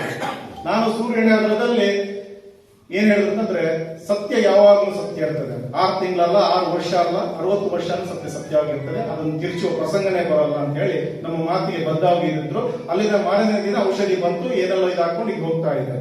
ಈ ಟ್ರಸ್ಟ್ ಏನ್ ಮಾಡ್ತಾ ಇದೆ, ನಮಗೀಗ ಸಾರ್ವಜನಿಕ ವಲಯದಲ್ಲಿ ಕೇಳಿ ಪಡ್ತಿರುವ ರೀತಿ ನೋಡಿದ್ರೆ, ಇದು ಟ್ರಸ್ಟ್ ಅವರು ಏನು ಜವಾಬ್ದಾರಿಯುತವಾಗಿ ಏನು ಕೆಲಸ ಮಾಡಬೇಕು ಅದನ್ನು ಮಾಡ್ತಾ ಇಲ್ಲ. ಹಾಗೆ ಒಂದು ಟ್ರಸ್ಟ್ ನಡೆಸಬೇಕಾದ್ರೆ ಇಷ್ಟು ವೈದ್ಯರು, ಗ್ರಾಮ ಪಂಚಾಯತ್ ಇದಕ್ಕೆ ಬದ್ಧರಾಗಿರ್ತೇವೆ, ನಮ್ಮ ಸಂಪೂರ್ಣ ಸಹಕಾರವನ್ನು ನಿಮಗೆಲ್ಲರಿಗೂ ಕೊಡ್ತೇವೆ ಎಂಬ ಭರವಸೆ ನಾನು ಹೇಳ್ತೇನೆ. ಹಾಗೆ ಏನು ನಾವು ಈಗ ಶರೀಮದ ಆಗಿರ್ಬೋದು, ನಮ್ಮ ಅದೇ ಮಲ್ಲಿಂಗಡ ಶಶಿಮಣಿ ಆಗಿರ್ಬೋದು, ಈಗ ನಾವು ಅದು ಮಾತಾಡಿದ್ರೆ ನೆಕ್ಸ್ಟ್ ಏನಾಗ್ಬೋದು ಅಂತ ಹೇಳ್ಕೊಳ್ಳೋಣ ಅಂತ. FIR ಆಗೋದಂತೂ ಆಗಿದೆ. ಈಗ ಇವ್ರು ಯಾವ ರೀತಿಯಲ್ಲಿ, ಈಗ ಏನೋ ಒಂದು ಸತಿ FIR ಆದ್ಮೇಲೆ ಅದು ಕೋರ್ಟ್ ಮೆಟ್ಟಲೇರೇ ಇರ್ತದೆ, ಅದನ್ನು ನಾವು ಕಾನೂನಾತ್ಮಕವಾಗಿ ಹೊರಡಬೇಕು. ಅದಕ್ಕೂ ಬೇಕಾದರೆ ವೈಯಕ್ತಿಕವಾಗಿಯೂ ಅಷ್ಟೇ ಕಿರುಗೂರು ಗ್ರಾಮ ಪಂಚಾಯತ್ ಪರವಾಗಿ ಗ್ರಾಮ ಪಂಚಾಯತ್ ಹೇಳಲಿಕ್ಕಾಗಲ್ಲ, ಬಟ್ ನಾನು ವೈಯಕ್ತಿಕವಾಗಿಯೂ ನಾನು ಕಾನೂನು, ಯಾರು ನಿಮಗೆ ಕಾನೂನು ಸಲಹೆಗಾರರು ಬೇಕು, ಒಳ್ಳೆ ಕಾನೂನುಗಾರರು ಸಲಹೆಗಾರರು ಇರ್ತಾರೆ, ಒಳ್ಳೆ ವಕೀಲರು ಇರ್ತಾರೆ, ಅದನ್ನ ಮಾಡಿಕೊಡುವಂತ ಭರವಸೆಯನ್ನು ನಾನು ಕೊಡುತ್ತೇನೆ. ಯಾಕೆಂತಂದ್ರೆ ಇದು ಬೇರೆ ಅಷ್ಟೇ ಅಲ್ಲ, ಮುಂದಕ್ಕೆ ಈ ವೈದ್ಯಾಧಿಕಾರಿಯ ಮೇಲೆ ಕಂಪ್ಲೇಂಟ್ ಆಗಲೇಬೇಕು. ಒಬ್ಬ ಜನಪ್ರತಿನಿಧಿ ಪ್ರಶ್ನಿಸೋದು ತಪ್ಪು ಅಂತಂದಲ್ಲಿ ಜನಪ್ರತಿನಿಧಿಯ ಕೆಲಸವೇನು? ಇವನ್ನ ಕೇಳ್ಕೊಂಡು ನಾವು ಕೆಲಸ ಮಾಡ್ಬೇಕಾಗ್ತದ? ಒಂದು ಜನಪ್ರತಿನಿಧಿ ಈ ರೀತಿ ಮಾತಾಡಿದ್ರೆ ಆ ಆಸ್ಪತ್ರೆಗೆ ಹೋಗುವಂತ ಒಬ್ಬ ಸಾರ್ವಜನಿಕರಿಗೆ ಏನ್ ಮಾತಾಡ್ತಾರೆ ಇವರು? ಇದನ್ನೇ ಇವರಿಗೆ ಪ್ರಶ್ನೆ ಮಾಡಲಿಕ್ಕಾಗಲ್ಲ. ಮುಂದಿನ ದಿನಗಳಲ್ಲಿ ಒಂದು ಏನಂತಂದ್ರೆ, ನಮ್ಮ ನಾವು ಏನು 5 ಪಂಚಾಯತ್ಗಳು ಏನಿದೆ ಇದನ್ನ ನಾವು THO ಮತ್ತೆ DHO ಗಳಿಗೆ ಲಿಖಿತ ಪತ್ರದ ಮುಖಾಂತರ ಪ್ರತಿಭಟಿಸುವ ಇನ್ನೊಂದು ಏನು ಅಂತಂದ್ರೆ, ಈ ಏನು ಟ್ರಸ್ಟ್ ಇದೆ, ಟ್ರಸ್ಟ್ ಸರಿಯಾಗಿ ನಡೆಸುತ್ತಿಲ್ಲ, ಏನಿಗೆ ಲೋಪದ, ಇದೇನು ಮೊದಲನೇ ಪ್ರಸಂಗ ಅಲ್ಲ. ಇದು ಬಾಳಲೆ ಗ್ರಾಮ ಪಂಚಾಯಿತಿಗೂ ಸಾರ್ವಜನಿಕರಿಂದ ಹಲವಾರು ಅರ್ಜಿ ಬಂದಿದೆ, ನಿಟ್ಟೂರು ಗ್ರಾಮ ಪಂಚಾಯಿತಿಗೂ ಬಂದಿದೆ. ಇದು ಮೊದಲನೇ ಇದಲ್ಲ, ಇದು ಕೊನೆಯದಾಗಬೇಕು.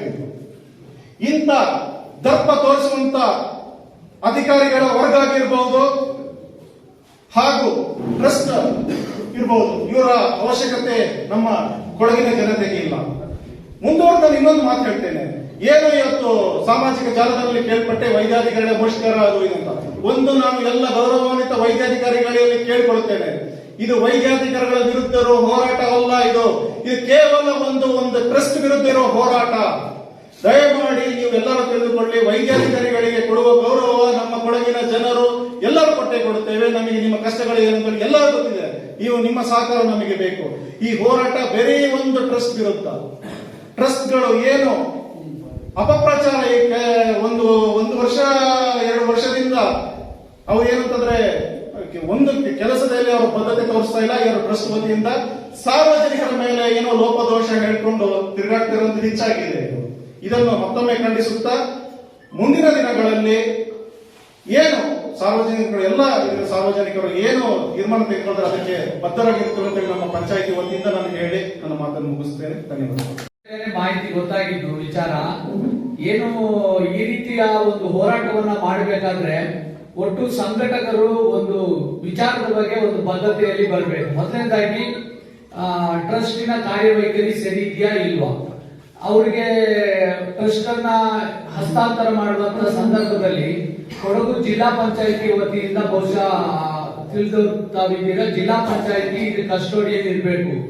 ಈ ರೀತಿಯ ಆಸ್ಪತ್ರೆಗಳನ್ನ ಕೊಡಗು ಜಿಲ್ಲೆಯಾದ್ಯಂತ ಸುಮಾರು ಆಸ್ಪತ್ರೆಗಳನ್ನ ಈ ರೀತಿಯ ಟ್ರಸ್ಟ್ಗಳಿಗೆ ಹಸ್ತಾಂತರ ಮಾಡಿದ್ದಾರೆ. ಅದು ಇದೇ ರೀತಿಯ ಹೋರಾಟ ಶ್ರೀಮಂಗಲದಲ್ಲಿ ಕೂಡ ನಡೆದಿತ್ತು. ಅಲ್ಲಿ ಕಾರುಣ್ಯ ಚಾರಿಟೇಬಲ್ ಟ್ರಸ್ಟ್ ಬಗ್ಗೆ ಕೂಡ ಒಂದು ಗೊಂದಲ ಆಗಿ ಅಲ್ಲಿಯೂ ಹೋರಾಟ ನಡೆದಿತ್ತು. ಕೊನೆಗೆ ಅದು ಒಂದು ಬಗೆಹರಿದಿದೆ. ಈ ರೀತಿ ಆದಾಗ ನಾವು ಸಾರ್ವಜನಿಕರು ಏನ್ ಪಾತ್ರ ವಹಿಸಬೇಕು? ಸಾರ್ವಜನಿಕರಿಗೆ ಈಗ ನನಗೆ ತಿಳಿದ ಮಾಹಿತಿ ಪ್ರಕಾರ ಏನು ಐದಾರು ಘಟನೆ ನಡೆದು ಅವರು ಕೇಸನ್ನು ದಾಖಲಿಸಿದ್ದಾರೆ.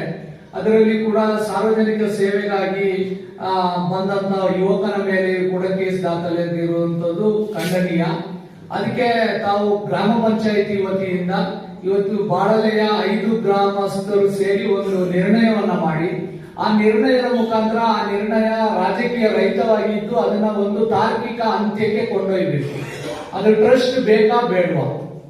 ಟ್ರಸ್ಟ್ ಇದ್ರೆ ಆ ಕೇಸನ್ನ ವಾಪಸ್ ತೆಗೆದುಕೊಳ್ಬೇಕು. ಯಾಕೆಂತ ಹೇಳಿದ್ರೆ ತಮ್ಗೆಲ್ಲ ಗೊತ್ತಿರುವ ಹಾಗೆ ಪೊನ್ನಂಪೇಟೆ ತಾಲೂಕನ್ನ ರಚನೆ ಮಾಡುವಾಗ ಅದರಲ್ಲಿ ಕೂಡ ಎಲ್ಲ ಸಾರ್ವಜನಿಕರನ್ನ ಒಟ್ಟಾಗಿ ಕರ್ಕೊಂಡು ಕೆಲವೊಂದು ಸಂದರ್ಭದಲ್ಲಿ ಬೇಜಾರಾದರೂ ಕೂಡ ಅದನ್ನ ಸಹಿಸಿಕೊಂಡು ಒಂದು ವಿಚಾರಕ್ಕಾಗಿ ಬದ್ಧರಾಗಿ ಹೋರಾಟವನ್ನ ಮಾಡಬೇಕು. ಯಾಕೆಂದ್ರೆ ಇಂದಿನ ದಿನಗಳಲ್ಲಿ ಕೊಡಗಿನಲ್ಲಿ ಹೋರಾಟ ಅನ್ನೋದು ಇವತ್ತು ಇಂದಿನ ಯುವ ಪೀಳಿಗೆಗೆ ಅದು ಗೊತ್ತಾಗ್ತಾನೆ ಇಲ್ಲ. ಆದ್ದರಿಂದ ಬಾಳಲೆ ಈ ಗ್ರಾಮಸ್ಥರೆಲ್ಲ ಸೇರಿ ಇವತ್ತೊಂದು ನಿರ್ಣಯವನ್ನ ನಾವು ಮಾಡಬೇಕು. ಏನು, ಟ್ರಸ್ಟ್ ಬೇಕಾ ಬೇಡವಾ? ಟ್ರಸ್ಟ್ ಬೇಡ ಅಂತ ಹೇಳಿದ್ರೆ ಅದನ್ನೊಂದು ತಾರ್ಕಿಕ ಅಂತ್ಯಕ್ಕೆ ಕೊಂಡೋಗಬೇಕು. ಟ್ರಸ್ಟ್ ಬೇಡ ಅಂತ ಹೇಳಿದ್ರೆ, ಟ್ರಸ್ಟ್ ಇರಬೇಕು ಅಂತ ಹೇಳಿದ್ರೆ ಅದರಲ್ಲಿ ನಮಗೆ ಅನುಕೂಲಗಳು ಏನಿರಬೇಕು ಅಂದ್ರೆ, ಆ ಡಾಕ್ಟರ್ ಇಂದ ಅಹಿತಕರ ಘಟನೆ ಆಗಿದೆ, ಅವರು ಸಸ್ಪೆಂಡ್ ಆಗ್ಬೇಕಾ ಅಲ್ಲ ಬಿಟ್ಟು ಹೋಗ್ಬೇಕಾ, ಅದ್ರ ಬಗ್ಗೆ ಇವತ್ತು ಸಾರ್ವಜನಿಕರು ಒಟ್ಟಾಗಿ ಒಂದು ಅಭಿಪ್ರಾಯವನ್ನ ಮಾಡಬೇಕು. ನಾವು ಸಭೆ ಕರ್ತೀವಿ, ನಾಳೆ ಕೆಲವರು ಆಗ್ಲೇ ಹೇಳಿದಾಗೆ ಕೆಲವರು ಟ್ರಸ್ಟಿಗೆ ಹೋಗಿ ಬೆಂಬಲ ಕೊಡೋದು ಇದಾಗಬಾರ್ದು. ಇದಕ್ಕೆ ಒಟ್ಟ ಅಭಿಪ್ರಾಯವನ್ನು ಎಲ್ಲರನ್ನ ಕೇಳ್ಕೊಂಡು ಬೇಡ ಅನ್ನೋರು, ಟ್ರಸ್ಟ್ ಬೇಕು ಅನ್ನೋರು ಇರ್ತಾರೆ. ಅದ್ರ ಬಗ್ಗೆ ಒಂದು ಸಾರ್ವಜನಿಕ ಅಭಿಪ್ರಾಯವನ್ನು ರೂಪಿಸಿ ಸಂಘಟಕರು ಅದನ್ನ ಒಂದು ತಾರ್ಕಿಕ ಅಂತ್ಯಕ್ಕೆ ಕೊಂಡೊಯ್ಯಬೇಕು ಅಂತ ನನ್ನ ಅಭಿಪ್ರಾಯ. ಯಾಕೆಂದ್ರೆ ಚರ್ಚೆ ಮಾಡ್ತಾ ಬಂದ್ವಿ. ಅದ್ರ ಟ್ರಸ್ಟ್ನ ಜೊತೆಯಲ್ಲಿ ಇಲ್ಲಾಗಿರತಕ್ಕಂಥ ಏನು ವಿಚಾರ ಖಂಡನೀಯವಾಗಿದೆ, ಅದರಲ್ಲಿ ಯಾರಿಬ್ಬರು ಬಲಿಪಶುಗಳಾಗಿದ್ದಾರೆ, ಇವರನ್ನ ಯಾವ ರೀತಿಯಲ್ಲಿ ನಾವು ಹೊರಗೆ ತರಬೇಕು, ಇದು ಈ ಹೊರಗೆ ತರಬೇಕು ಅಂತ ಅದರಲ್ಲಿ ಈ ಟ್ರಸ್ಟ್ ನಾವು ಯಾವ ರೀತಿಯಲ್ಲಿ ಹ್ಯಾಂಡಲ್ ಮಾಡ್ಕೋಬೇಕು ಅನ್ನೋದು ನಾವು ಯಾರು ಚರ್ಚೆ ಮಾಡಿಲ್ಲ. ಇಲ್ಲಿ ಬಹುಶಃ ನಾವು 2 ದಿನದಿಂದ ಈ DHO ಇರತಕ್ಕಂಥ ಅಧಿಕಾರಿ ವರ್ಗದವರ ಜೊತೆ ನಿರಂತರವಾದ ಚರ್ಚೆಯಲ್ಲೇ ಇದ್ದೇವೆ. ಮೊನ್ನೆ ಏನು ಇನ್ಸಿಡೆಂಟ್ ಆಯಿತು, ಇನ್ಸಿಡೆಂಟ್ ಆಗಿ ಸುಮಾರು 3 ಗಂಟೆಗಳ ಕಾಲ DHO ಬಂದಿದ್ರು. DHO ನಾವುಗಳು ಅಯ್ಯಪ್ಪನವರೆಲ್ಲ ಕೂತ್ಕೊಂಡು ಚರ್ಚೆ ಮಾಡಿದಾಗ ಮೌಖಿಕವಾಗಿ ಒಂದು ಕಂಪ್ಲೇಂಟ್ ಅನ್ನು ಕೊಡ್ತೇವೆ, ಯಾಕಂದ್ರೆ ಕಮಿಷನರ್ ಲೆವೆಲ್ ಇಂದ ಪ್ರೆಷರ್ ಇರೋದ್ರಿಂದ ಮೌಖಿಕವಾಗಿ ಒಂದು ಕಂಪ್ಲೇಂಟ್ ಅನ್ನು ಕೊಡ್ತೇವೆ ಅಂತ ಹೇಳಿ ಹೋದವರು ಅವರಿಗೆ ಪಾಪ ಈ ಇಬ್ಬರ ಹೆಸರುಗಳು ಎಲ್ಲಿಂದ ಸಿಕ್ತು, ಇಬ್ಬರ ಏನು ಬಯೋಡೇಟಾ ಎಲ್ಲಿಂದ ಸಿಕ್ತು ಅನ್ನೋದು ನಮ್ಗೆ ಗೊತ್ತಾಗಿಲ್ಲ. ಆಗ ನಮ್ಮ ಮುಂದೆ ಕೂತಿದ್ದಾಗ ಯಾರ ಹೆಸರುಗಳು ಒಂದು ಪ್ರಸ್ತಾಪ ಆಗಿಲ್ಲ. ಡಾಕ್ಟರಿಗೆ ಇವರು ಯಾರು ಅನ್ನೋದು ಕೂಡ ಗೊತ್ತಿರಲಿಲ್ಲ. ಆದ್ರೆ ಏಕಾಏಕಿ ಸಾಯಂಕಾಲ 8 ಗಂಟೆಗೆ ಪೂರ್ಣವಾದ ಬಯೋಡೇಟಾ ಪೊಲೀಸ್ ಸ್ಟೇಷನ್ ದಾಖಲಾಗಿದೆ. ಈ ದಾಖಲಾತಿ ನಡೆದ ಸಂದರ್ಭದಲ್ಲಿ ಇವರಿಗೆ ಬೆಂಬಲವಾಗಿ ನಿಂತವರು ಅದಿರಲಿ, ಇಲಾಖಾ ವತಿಯಿಂದ ಅದಿದೆ, ಅದಾಗಿರ್ತದೆ. ಬಟ್ ಇಲಾಖಾ ವತಿಯಿಂದ ಇಷ್ಟೆಲ್ಲ ಆಗಿರ್ಬೇಕು ಅಂತ ಆದಾಗ ಈ ಟ್ರಸ್ಟ್ ನನ್ನೇ ಕೂಡ ಇಲ್ಲಿ ಪ್ರೊಟೆಸ್ಟ್ ಅನ್ನು ಮಾಡಿದಂತ ಟ್ರಸ್ಟ್ದು ಏನು ಅಡ್ಮಿನಿಸ್ಟ್ರೇಟರ್ ಇದ್ದಾರೆ, ಅಡ್ಮಿನಿಸ್ಟ್ರೇಟರ್ ಯಾರ ಕಣ್ಣಿಗೂ ಕಾಣಿಸ್ಕೊಂಡಿಲ್ಲ. ಸಾಯಂಕಾಲ ನಾವು ಹೋದಾಗ ಎಲ್ಲ ಹೊರಗಡೆ ಕೂತ್ಕೊಂಡು ಪ್ರೊಟೆಸ್ಟ್ ಮಾಡ್ತಾ ಇದ್ರು. DHO ಅವ್ರು ಹೋಗಿ ಅವ್ರನ್ನ ರಿಕ್ವೆಸ್ಟ್ ಮಾಡಿದ್ರು. ಬಟ್ ನಾವು ಕೂಡ DHO ಅವ್ರಿಗೆ ಒಂದು ಮಾತನ್ನು ಹೇಳಿದ್ದೇವೆ, ಟ್ರಸ್ಟ್ ಅನ್ನು ನೀವು ವಾಪಸ್ ತೆಗಿಬೇಕಾಗ್ತದೆ. ಆಗ ಅವರು ಸರ್ಕಾರದ ಆದೇಶ ಪ್ರತಿಯನ್ನು ತೋರಿಸಿದರೆ ಈ ತಿಂಗಳ ಅಂತ್ಯದಲ್ಲಿ ಟ್ರಸ್ಟ್ ಅನ್ನು ವಾಪಸ್ ತೆಗಿತೀವಿ. ಟ್ರಸ್ಟ್ ಅನ್ನು ಈ ತಿಂಗಳ ಅಂತ್ಯದಲ್ಲಿ ವಾಪಸ್ ತೆಗೆಯುವುದಾದ್ರೆ ಟ್ರಸ್ಟಿಗೂ ಈ ಡಾಕ್ಟರ್ಗೂ ಸಂಬಂಧ ಇರ್ತದ ಅನ್ನೋದು ನಾವು ಯೋಚನೆ ಮಾಡಬೇಕು ಒಂದು ಕಡೆ. ಎರಡನೇದಾಗಿ ಈ DHO ಏನು ನಮ್ಮ ಆಡಳಿತ ವರ್ಗ ಇದೆ, ಆಡಳಿತ ವರ್ಗಕ್ಕೂ ಈ ಟ್ರಸ್ಟಿಗೂ ಸಂಬಂಧ ಇರ್ತದ ಅನ್ನೋದು ಯೋಚನೆ ಮಾಡಬೇಕು. ಆಗ ಈ ಕೇಸನ್ನು ನಡೆಸ್ಕೊಂಡು ಹೋಗ್ತಕ್ಕಂಥದ್ದು ಏನಿದು ಈ ಕಾಂಟ್ರಾಕ್ಟ್ ಬೇಸಿಸ್ ಮೇಲೆ ಬಂದ ಡಾಕ್ಟರ್ ಇರ್ತಾನೆ, ಈ ಡಾಕ್ಟರ್ ಮಾತ್ರ ನಡೆಸ್ಕೊಂಡು ಹೋಗ್ತಾನ ಅಥವಾ ಈ ಟ್ರಸ್ಟ್ ಕೈ ಚೆಲ್ಲಿದ ಮೇಲೆ ನಮ್ಮ ತಲೆಗೆ ಮತ್ತೆ ಭಾರ ಬೀಳ್ತದ ಅನ್ನೋದನ್ನ ನಾವು ಗಮನದಲ್ಲಿಟ್ಕೊಂಡು, ನನ್ನ ಅಭಿಪ್ರಾಯ ಯಾವುದೇ ಕಾರಣಕ್ಕೆ ಈ ಇಬ್ಬರ ಮೇಲೆ ಏನು ಮೊಕದ್ದಮೆ ದಾಖಲಾಗಿದೆ ಆ ಮೊಕದ್ದಮೆ ವಾಪಸ್ ತೆಗೆಯದೆ ಟ್ರಸ್ಟಿಯಿಂದ ಹೋಗ್ಬೋದು. ಟ್ರಸ್ಟಿಯಿಂದ ಹೋಯ್ತು ಅಂತಂದ್ರೆ ನಮಗೆ ಇರತಕ್ಕಂಥ ಗ್ರಿಪ್ ಕೈಬಿಟ್ಟು ಹೋಗ್ತಾರೆ. ಹಾಗಾಗಿ ಈ ಟ್ರಸ್ಟ್ ಅನ್ನು ನಾವು ಈ ಮೊಕದ್ದಮೆನ ವಾಪಸ್ ಪಡೆದುಕೊಂಡೇ ಅದು ಹೋಗುವಂತ ಪರಿಸ್ಥಿತಿಯನ್ನು ಕ್ರಿಯೇಟ್ ಮಾಡಬೇಕಿರ್ತದೆ. ಇಲ್ಲ ಅಂದ್ರೆ 100ಕ್ಕೆ 100 ಬಾಳಲ್ಲಿ ಅವರಿಗೆ ನಾನು ಪಾಠ ಕಲಿಸ್ದೆ ಅನ್ನೋ ಒಂದು ಮಾತನ್ನು ಹೇಳ್ಕೊಂಡು ಆತ ಹೋಗ್ತೀನಿ. ಇದು ಕಳೆದ 1 ತಿಂಗಳ ಹಿಂದೆ ಸಮೇತ ಆತ ಮಾಡಿದಂತ ಕೆಲಸ ಇದೆ. ಕಳೆದ ಒಂದು ಮಹಿಳಾ ಡಾಕ್ಟರ್ನ ಜೊತೆಯಲ್ಲಿ ಆದಂತ ಒಂದು ಸಂಭಾಷಣೆ ದೊಡ್ಡ ಒಂದು ಅನಾಹುತನ ಮಾಡಿದ್ರು. ಅದನ್ನು ನಾವು ಹೋಗಿ ಪ್ರಶ್ನಿಸಿದಿಗೆ ನಮ್ಮೆಲ್ಲರ ಮೇಲೆ ಗುಬ್ಬೆ ಖುಷಿಯಾಗಿ ಅದು ಒಂದು ದೊಡ್ಡ ಚರ್ಚೆಯಾಯಿತು. ಆಕೆ ಏಕಾಏಕಿ ಬಾಯಿ ಪಡೆದಲ್ಲ ಹೇಳ್ಕೊಂಡು ಅಳುವುದು. ಅದಕ್ಕಿಂತ ಮೊದಲು ಪಾಪ ರಾಕೇಶ್ ಅವರು ಇಲ್ಲಿನ ರಕ್ಷಾ ಸಮಿತಿಗೆ ಸದಸ್ಯರಾಗಿ ಬಂದಿದಾಗ ಏನು ಔಷಧಿಗಳಿಲ್ಲ ಅನ್ನೋದನ್ನ ಎಲ್ಲ ವಾಟ್ಸ್ಆಪ್ ಅಲ್ಲಿ ಹಾಕಿದಕ್ಕೆ ಈತ ಅವ್ರು ಯಾರು ಹಾಕ್ಲಿಕ್ಕೆ ಅಂತ ಹೇಳೋ ಪ್ರಶ್ನೆಯನ್ನು ಕೂಡ ಮಾಡಿದ್ದಾನೆ. ಸೊ ಅವತ್ತಿನ ನಾವು ಕೂಡ ಇದನ್ನು ಟ್ರೀಟ್ಮೆಂಟ್ ಸ್ವಲ್ಪ ಬಿಟ್ಟಿದ್ವಿ. ಕಾರಣ ಏನಂತಂದ್ರೆ ಎಲ್ಲೋ ಸಾರ್ವಜನಿಕ ವಲಯದಲ್ಲಿ ಸೇವೆ ನಡೀತಾ ಇರಲಿ ಅನ್ನೋದಕ್ಕಂಥದ್ದು. ಬಟ್ ಇವತ್ತು ಅದರ ಅವಶ್ಯಕತೆ ಕಂಡು ಬರ್ತಾ ಇಲ್ಲ. ಬಟ್ ಆ ಅವಶ್ಯಕತೆ ಕಂಡು ಬರದಿದ್ರು ಕೂಡ ಈ ಮೊಕದ್ದಮೆಗಳು ವಾಪಸ್ ತೆಗೆಯದೆ ಆ ಟ್ರಸ್ಟಿನ ಇಲ್ಲಿಂದ ಹೋಗುವಂತ ಪರಿಸ್ಥಿತಿ ನಾವು ಬಿಟ್ಕೊಡ್ಬಾರ್ದು ಅಂತ ಹೇಳೋದು ನನ್ನ ಒಂದು ಅನಿಸಿಕೆ ಇದೆ. 19ನೇ ಇಸವಿಯಲ್ಲಿ ಸರ್ಕಾರದಿಂದ ಗ್ರಾಮ ಪಂಚಾಯತಿಗೆ ಒಂದು ಲೆಟರ್ ಬರ್ತದೆ. ಇದನ್ನ ಆರೋಗ್ಯ ಬಂಧು ಯೋಜನೆಯಡಿ ಟ್ರಸ್ಟ್ಗೆ ಕೊಡಲು ನಾವು ಇಲ್ಲಿ ಅನುಮೋದನೆ ನೀಡಿದ್ದೇವೆ. ನೀವು ಗ್ರಾಮ ಪಂಚಾಯತಿಯಲ್ಲಿ ಅನುಮೋದನೆ ನೀಡಿ ಇದನ್ನು ಕಳಿಸ್ಕೊಡಿ ಅಂತ ಬರ್ತದೆ. ಬಟ್ ಅದು ಈಗ ಕಾನೂರು ಗ್ರಾಮ ಪಂಚಾಯತಿಯಲ್ಲಿ ನಡೀತಿರುವ ಹಾಸ್ಪಿಟಲ್ ಅವರೇನು ಟೇಕ್ ಓವರ್ ಮಾಡ್ತಾರೆ ಅಂತ ಒಂದು ಲೆಟರ್ ಇತ್ತು. ನಾವು ಆ ಸಮಯದಲ್ಲಿ ನಮ್ಮ ಮಾಸಿಕ ಸಭೆಯಲ್ಲಿ ನಾವು ಅದನ್ನು ನಿರ್ಣಯ ಕೈಗೊಂಡು ನಾವು ಅದನ್ನ DHO ಅವರಿಗೆ ಕಳಿಸ್ಕೊಟ್ರು. ಅದಾಗಿ ಒಂದು 10 ದಿವಸ 15 ದಿವಸದಲ್ಲಿ ಒಂದು ವಿಶ್ವನಾಥ್ ಅಂತ ಒಂದು ವ್ಯಕ್ತಿ ಕಾನೂರು ಹಾಸ್ಪಿಟಲ್ ಅಡ್ಮಿನಿಸ್ಟ್ರೇಟರ್ ಆಗಿದ್ದವರು ಬರ್ತಾರೆ ನಮ್ಮ ಪಂಚಾಯತಿಗೆ ಬಂದು ನನಗೆ ಬಾಡದೆ ಗ್ರಾಮ ಪಂಚಾಯತಿನ ಈಶ್ವರ ಚಾರಿಟಬಲ್ ಟ್ರಸ್ಟ್ ಅವರಿಗೆ ಕೊಡ್ಲಿಕ್ಕೆ ನೀವು ನನಗೊಂದು ಅನುಮತಿ ಕೊಡಿ ಅಂತ ಕೇಳ್ತಾರೆ. ಆ ಸಮಯದಲ್ಲಿ ನಾನು ಅವ್ರಿಗೆ ಹೇಳ್ತೀನಿ, ನೋಡಪ್ಪ ನಮಗೆ ಆಲ್ರೆಡಿ ನಾವೀಗ ಕಾನೂರು ಏನು ಹಾಸ್ಪಿಟಲ್ ಇದೆ ಅವರಿಗೆ ನಾವು ಈಗ ಅನುಮತಿ ಕೊಟ್ಟಿದ್ದೀವಿ ಸರ್ಕಾರದ ಆದೇಶ ಪ್ರಕಾರ. ನೀವು ಈ ಬೇರೆ ಟ್ರಸ್ಟ್ ಅಂತ ಹೇಳ್ತಿದ್ರೆ ನಮ್ಗೆ ಯಾವುದು ಸರ್ಕಾರದಿಂದ ನಮಗೆ ಏನು ಲೆಟರ್ ಏನು ಬಂದಿಲ್ಲ. ನೀವು ಅವರಿಂದ ಏನು ದಾಖಲೆಗಳು ತಗೊಬನ್ನಿ, ನಾವು ನಮ್ಮ ಸಭೆಯಲ್ಲಿ ನಾವು ಅದನ್ನ ನಿರ್ಣಯ ಕೈಗೊಂಡು ನಿಮಗೆ ನಾವು ಕಳಿಸ್ಕೊಡ್ತೀವಿ. ಸರಿ ಸರ್, ನಾನು ಲೆಟರ್ ಮಾಡಿಸ್ಕೊಂಡು ಬರ್ತೀನಿ ಅಂತ ಹೋದವರು ಒಂದು 15 ದಿವಸ ಕಳೆದಾಗ ನಮ್ಮ ಗಮನಕ್ಕೆ ಬರ್ತದೆ, ನಮ್ಮ ಪಂಚಾಯತಿಯಿಂದ ಅವರಿಗೆ ಲೆಟರ್ NOC ಹೋಗಿದೆ ಅಂತ. ಅದರಿಂದ ನಾನು ಅದಕ್ಕೆ ಸಂಬಂಧಪಟ್ಟಂತೆ ಅಧ್ಯಕ್ಷರ ಜೊತೆ ಸ್ವಲ್ಪ ಮಾತುಕತೆ ಆಗ್ತದೆ.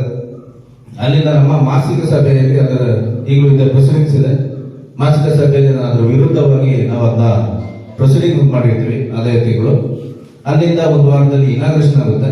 ಆ ಸಮಯದಲ್ಲಿ ನಾನು ನಿಟ್ಟೂರು ಗ್ರಾಮ ಪಂಚಾಯತಿ, ಪೊನಸಂತೆ ಗ್ರಾಮ ಪಂಚಾಯತಿ, ಮಾಯಮಡಿ ಗ್ರಾಮ ಪಂಚಾಯತಿ ಮತ್ತೆ ಕೆರೂರು ಗ್ರಾಮ ಪಂಚಾಯತಿಯಿಂದ ಏನು ಅವರು NOC ಕೊಟ್ಟಿದ್ದಾರ ಅಂತ ಇದನ್ನ RTI ಮುಖಾಂತರ ನಾನು ಅದನ್ನ ತಗೊಂಡಿದ್ದೀನಿ.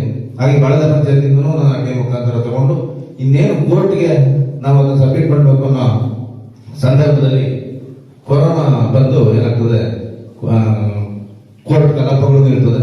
ಅಷ್ಟೊತ್ತಿಗೆ ಬೇರೆ ಹಾಸ್ಪಿಟಲ್ಗಳು ಎಲ್ಲ ಏನು ಪೇಷಂಟ್ಗಳು ಹೋಗುವಾಗ ಟ್ರೀಟ್ಮೆಂಟ್ ಇಲ್ಲದ ಸಮಯದಲ್ಲಿ ಬಾಳದ ಹಾಸ್ಪಿಟಲ್ ಎಲ್ಲ ಶುಗರ್ BP ಸಮಸ್ಯೆ ಇರೋರೆಲ್ಲ ಎಲ್ಲ ತಗೊಂಡೋಗಿ ಇಲ್ಲೇ ಚೆನ್ನಾಗಿ ಟ್ರೀಟ್ಮೆಂಟ್ ನಡೆತಿರೋ ಸಂದರ್ಭದಲ್ಲಿ ನಾವು ಮತ್ತೆ ಅಡ್ಡಗಲಾಗ್ತದೆ. ಏನಂತಂದ್ರೆ ನಮ್ಮ ಮೇಲೆ ಇವರು ಏನು ಯಾವುದೋ ಬೆನಿಫಿಟ್ ಮೇಲೆ ನಮಗೆ ಅದು ಇದಾಗ್ತದೆ ಅನ್ಕೊಂಡು ಆ ಸಮಯದಲ್ಲಿ ನಾವು ಸುಮ್ಮನಿದ್ದು. ತದನಂತರ ಬಂದಾಗೆ ಒಂದು ವರ್ಷ ಕಳೆದ ಮೇಲೆ ಕೆಲವೊಂದು ಘಟನೆಗಳು ಹಾಸ್ಪಿಟಲ್ ಸಂಭವಿಸಲಿಕ್ಕೆ ಶುರುವಾಯಿತು. ಏನು ಡಾಕ್ಟರ್ಗಳು ಕರೆಕ್ಟ್ ಆಗಿಲ್ಲ ಇರೋದಿಲ್ಲ, ಮತ್ತೆ ನರ್ಸುಗಳು ಅಷ್ಟೇ 2.5 ತಿಂಗಳು 3 ತಿಂಗಳು ಅಷ್ಟೇ ಇರೋದು. ಅದಾದ್ಮೇಲೆ ಏನ್ ಮಾಡ್ತಾರೆ ಅಂದ್ರೆ ಅವ್ರು ಇರೋದಿಲ್ಲ. ಕಾರಣ ಕೇಳೋದ್ರಿಂದ ಏನಾಗ್ತದೆ ಅಂದ್ರೆ ಅವ್ರಿಗೆ ತಿಂಗಳಿಗೆ ಕರೆಕ್ಟ್ ಆಗಿ ಅವ್ರಿಗೆ ಸಂಬಳ ಕೊಡ್ತಾ ಇಲ್ಲ. ಅವರು 2 ತಿಂಗಳು 2.5 ತಿಂಗಳು ಕಳೆದಾಗ ಕೇಳಕ್ ಶುರು ಮಾಡಿದಾಗ ಅವ್ರಿಗೆ ಸಂಬಳ ಕೊಡೋದಿಲ್ಲ. ಅವರು ಆ ಸಂಬಳ ಇವರು ಏನೋ ಬಿಟ್ಬಿಟ್ಟು ಹೋಗಿರ್ತಾರೆ. ಈಗ ಕಳೆದ ಸಲ ಈಗ 1 ತಿಂಗಳು 1.5 ತಿಂಗಳ ಹಿಂದೆ ಒಂದು ಮೀಟಿಂಗ್ ಅಲ್ಲಿ ಅಷ್ಟೇ ನಾನು DH ಅವ್ರ ಮುಂದೆನೆ ನಾನು ಅವ್ರಿಗೆ ಸಂಬಳ ಸಿಕ್ಕದ ಒಂದು ನರ್ಸದ್ದು ಅವ್ರಿಗೆ ಕಾಲ್ ಮಾಡಿ ಲೌಡ್ ಸ್ಪೀಕರ್ ಹಾಕಿ ಇದೇ ಅವ್ರು ಯಾರು ವಿಶ್ವನಾಥ್ ಇದ್ದಾರೆ ಅವರು ಮತ್ತೆ DH ಅವ್ರ ಮುಂದೆ ನಾನು ಅವ್ರಿಗೆ ಅವ್ರು ಮಾತಾಡಿದ ನಾನು ಕೇಳಿಸ್ತೇನೆ. ಆದ್ರೂ DH ಅವರು ನನಗೆ ಇಲ್ಲಿ ಗಂಟೆ ಅವ್ರು ಯಾವುದೇ ಕ್ರಮ ಕೈಗೊಂಡಿಲ್ಲ. DH ಅವರು ಅವರ ಪರವಾಗಿ ಇದ್ದಾರೆ. ಆಕ್ಚುಲಿ ಸರಿ ನಾವು ಹೇಳಿದಾಗೆ ಅದು ಆರೋಗ್ಯ ಬಂಧು ಯೋಜನೆಯಲ್ಲಿ ಬಂದ ಮೇಲೆ ಅದು 1 ವರ್ಷ ಮಾತ್ರ ಅವ್ರು ಕೊಟ್ಟಿರ್ತಾರೆ. 1 ವರ್ಷದ ಮೇಲೆ ಅವರು ಗ್ರಾಮ ಪಂಚಾಯತಿ ಮಟ್ಟದಲ್ಲಿ ಅದನ್ನ ಗ್ರಾಮ ಪಂಚಾಯತಿಯಿಂದ NOC ತಗೊಂಡು ಮತ್ತೆ ಅದನ್ನು ಕಂಟಿನ್ಯೂ ಮಾಡಬೇಕು. ಅದು ಯಾವುದು ನಡೀತಾ ಇಲ್ಲ. ಇದೇನಂದ್ರೆ ಅವ್ರ ಅಂಡರ್ಸ್ಟ್ಯಾಂಡಿಂಗ್ ನಡೀತಾ ಇದೆ DHO ಮತ್ತೆ ಏನು ಇದು. ಮತ್ತೆ ಇನ್ನೊಂದು ಏನಂದ್ರೆ ಈ ಐಶ್ವರ್ಯ ಚಾರಿಟಬಲ್ ಟ್ರಸ್ಟ್ ಅಂತ ಏನಿದೆ ಅದು ಯಾರು ಅದ್ರಲ್ಲಿ ಮೇನ್ ಯಾರು ಅದ್ರದ್ದು ಚೇರ್ಮನ್ ಯಾರು ಅದು ಯಾರು ಇಲ್ಲಿ ಗೊತ್ತಿಲ್ಲ. ತಮ್ಗೇನಾದ್ರು ಗೊತ್ತಿಲ್ಲ? ಚಿಕ್ಕಮಗಳೂರು ಕರೆಕ್ಟ್ ಯಾರು ಇದು ಅನಾಮಧೇಯ ವ್ಯಕ್ತಿಯಲ್ಲಿ ನಡೀತಿರೋ ಒಂದು ಟ್ರಸ್ಟ್ ಇದು. ಇದಕ್ಕೆ ಸಂಬಂಧಪಟ್ಟವರು ಯಾರು ಇದನ್ನ ಫಸ್ಟ್ ಕಂಡುಹಿಡಬೇಕಾಗ್ತದೆ ನಾವು. ಅದು ಅಲ್ಲದೆ ಏನು ಇಷ್ಟು ವರ್ಷದಲ್ಲಿ ಕೊಟ್ಟಿರುವ ಡಾಕ್ಟರ್ ಎಷ್ಟು ಡಾಕ್ಟರ್ ಈಗ ಲಾಸ್ಟ್ 2 ತಿಂಗಳು ಡಾಕ್ಟರೇ ಇರಲಿಲ್ಲ. ಸರ್ಕಾರದಿಂದ ಅವ್ರಿಗೆ ಸಂಬಳ ಹೋಗಿದೆಯಾ ಇಲ್ವಾ ಅಂತ ಒಂದು ಪರಿಶೀಲಿಸಬೇಕಾಗ್ತದೆ. ಆ ಸ್ಟಾಫ್ಸ್ ಒಟ್ಟು ಒಂದು ಟ್ರಸ್ಟ್ ನಡೆಸಬೇಕು ಅಂದ್ರೆ ಇದರಲ್ಲಿ 22 ಸ್ಟಾಫ್ಗಳು ಇರಬೇಕು. 22 ಸ್ಟಾಫ್ಸ್ ಇಲ್ಲದ ಟ್ರಸ್ಟ್ ನಡೆಸೋಗೇ ಇಲ್ಲ. ಹಾಗಾದ್ರೆ ಗೌರ್ಮೆಂಟ್ ಹಾಸ್ಪಿಟಲ್ 2 ನರ್ಸ್ ಇಟ್ಕೊಂಡು ನಡೆಸ್ಕೋಬಹುದು.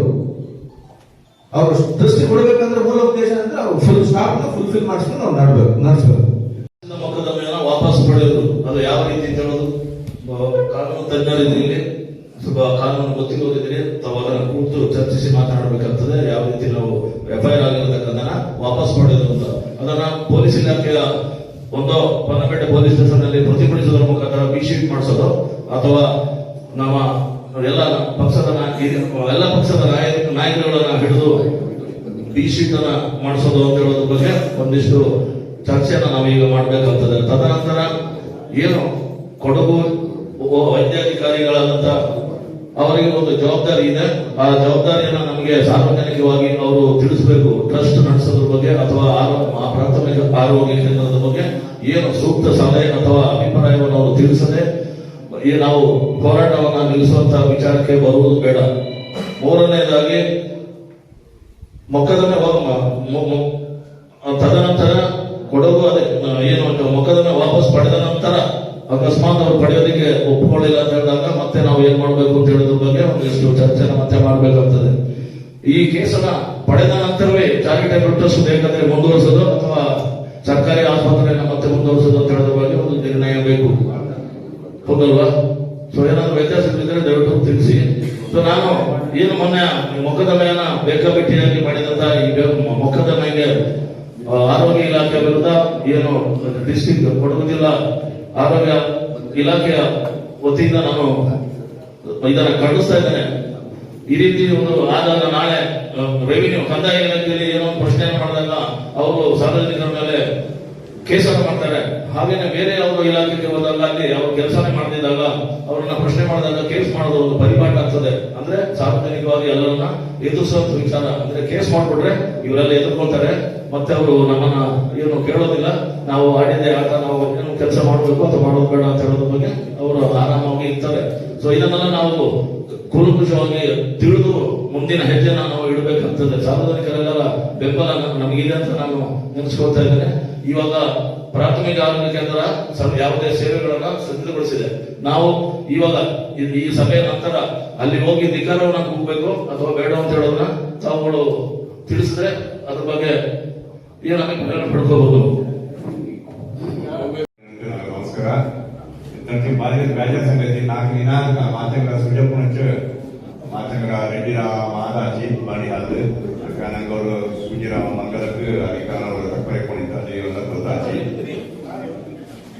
ನುಚ್ಚಿಗೆ ಒಂದು ದಂಡಾರ ಮೇಲೆ ದಂಡಾರ ಮಾತ್ರ ಹೊರಗೆ ಹೋಗಿದ ಆರೋಗ್ಯ ಅವರು ಸೀಮಿತನ ಫಸ್ಟ್ ನಿಮಿಷಕ್ಕೆ ಪೊಲೀಸ್ ಇಲಾಖೆಗಳು ತಪ್ಪಾಯಿತು ಪೊಲೀಸ್ ಇಲಾಖೆಗಳು ತನಿಖೆ ಮಾಡುತ್ತೆ ஒரு ಮಕ್ಕಳ ಮೇಲೆ 50 ಕೇಸ್ ನಾವು ಎಫ್ಐಆರ್ ಮಾಡಿದ್ವಿ ಅದರಿಂದ ಕಾರಣ ஒரு 10 ವಯಸ್ಸಿನ ಕುഞ്ഞിಗೆ 50 ಎಫ್ಐಆರ್ ಮಾಡೋದು ಕಾನೂನು ಉಂಡ ಅಂತ ನನಗೆ ಅರಿವು ಬಂತು ಅಂಚೆ ನಾವು ಅಪರಾಧ ಯುವಕಾಚಿ ಅದು ತಕ್ಕ ಅಕ್ಕ ಪೊಲೀಸ್ ಇಲಾಖೆ ಎಂತ ಮಾಡೋ ಮಾನಿಟರ್ ಸೆಕ್ಷನ್ 20 ಸೆಕ್ಷನ್ ಒಳಗೆ ಕಾನೂನ ಅಕ್ಕ ಕುഞ്ഞ ಮೇಲೆ ಬಪ್ಪಂತನ ಗಲತ್ ಆಗ್ತದ ಅದು ಕಾವೇರಿಯನ್ನು ಅದನ್ನ ನಡುಪದೆ ನಂಗೆ ಸಾರ್ವಜನಿಕ ಹಿತಾರಕ್ಷಣೆ ಸಮಿತಿ ಅದು ಎಂತ ಸಹಕಾರ ತಗೊಂಡು ತಪ್ಪಾಗ ನಂಗೆ ಬದ್ಧವಾಯ್ತು ಈಗ ಯಾರಾಯ್ತು ಅದು ಎಂತದ್ದು ಮಾಡೋದು ಶ್ರೀಮಂತ ಪುಣ್ಯ ಅದು ಏನಿಲ್ಲ ಬದಂಜ ಇದು ಒಂದು ಪುಣ್ಯ ಕಾಣಲ್ಲ ಕುಡಿಯೋದು ಕೊಡದವರು ಪುಣ್ಯ ಕಾಣಂತ ನಂಬಲ್ಲ ಹಂಗ ಮನೆಯನ್ನು ಸಸಿಮಣಿ ಕೂಯಿಗೋರು ಇದನ್ನ ಖಂಡನೆ ಮಾಡು ಡಾಕ್ಟರ್ ದೀಪ ನಾಳೆ ಹೋಪ ಮೆಡಿಕಲ್ ನಾಳೆ ನಂಗೆ ಬರಗಲೆ ಈಗ ಹೋಸ್ರಮ ಪುಣ್ಯ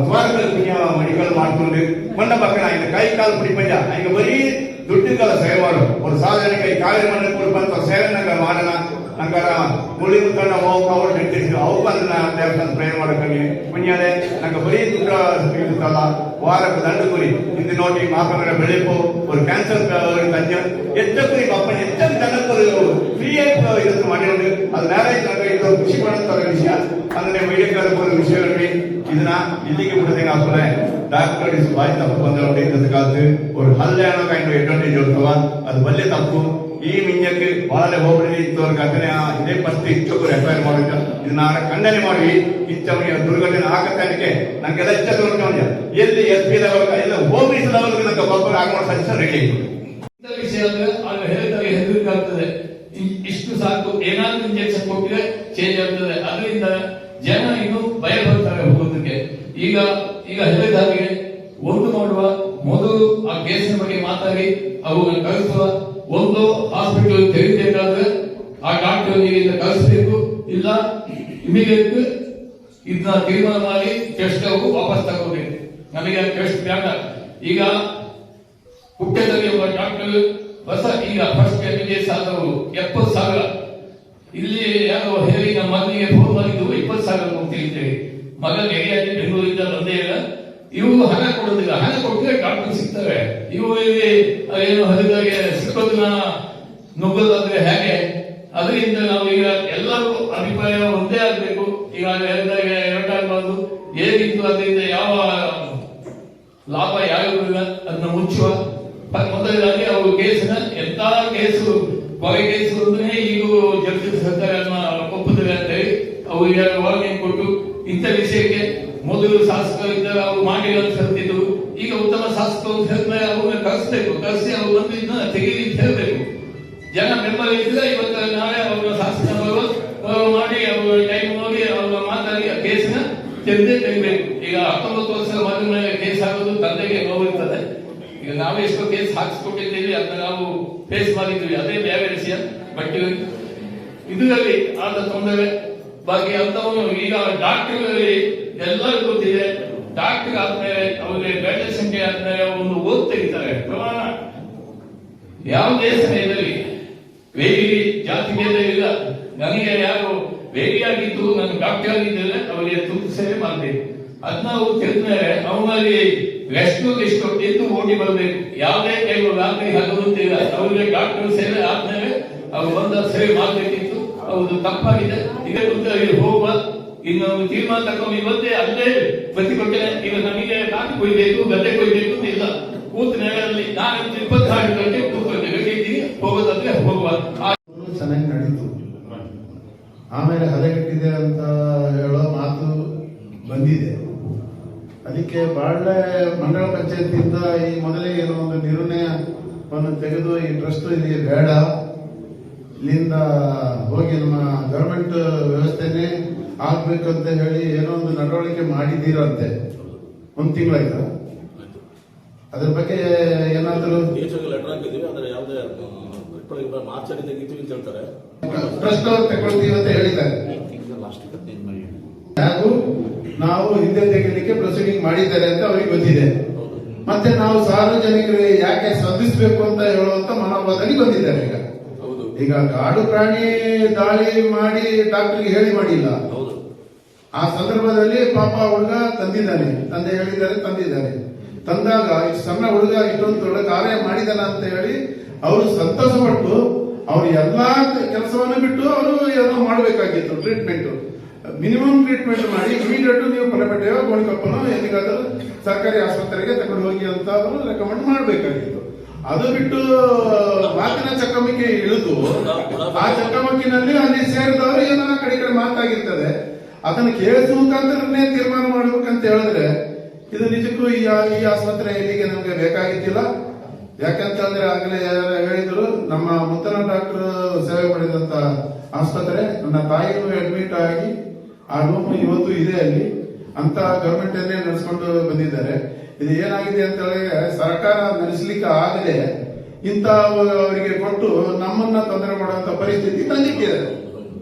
ಅದರಿಂದ ಇವತ್ತಿನ ನಿರ್ಣಯ ಏನಿರ್ಬೇಕಂತ ಹೇಳಿದ್ರೆ ಯಾವ ಕಾರಣಕ್ಕೂ ನಮಗೆ ಈ ಟ್ರಸ್ಟ್ ಬೇಡ.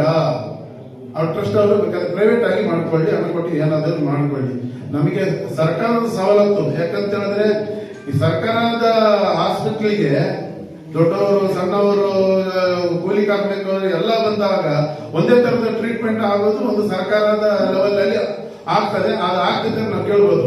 ಈ ಟ್ರಸ್ಟ್ ಅವ್ರನ್ನ ಕೇಳಿಕೆ ಹೋದ್ರೆ ಇದೇ ತರ ಹೋದವರಿಗೆ ಕೇಸ್ ಹಾಕೋದು ಮಾಡೋದು ಅದೇ. ಯಾವ ಕಾರಣಕ್ಕೂ ಟ್ರಸ್ಟ್ ಅವರು ಇವತ್ತಾದರೂ ಇದನ್ನ ತಿಳಿದು ಏನೋ ಆಗಿದೆ ಈ ಕೇಸನ್ನ ಇಮಿಡಿಯೇಟ್ ತಗೊಳ್ಬೇಕು. ಅವರು ಮೊದಲು ಈ ಕೆಲಸ ಆಗ್ಬೇಕು. ಯಾಕೆ ಕೇಸ್ ವಾಪಸ್ ತಗೊಳ್ಬೇಕು.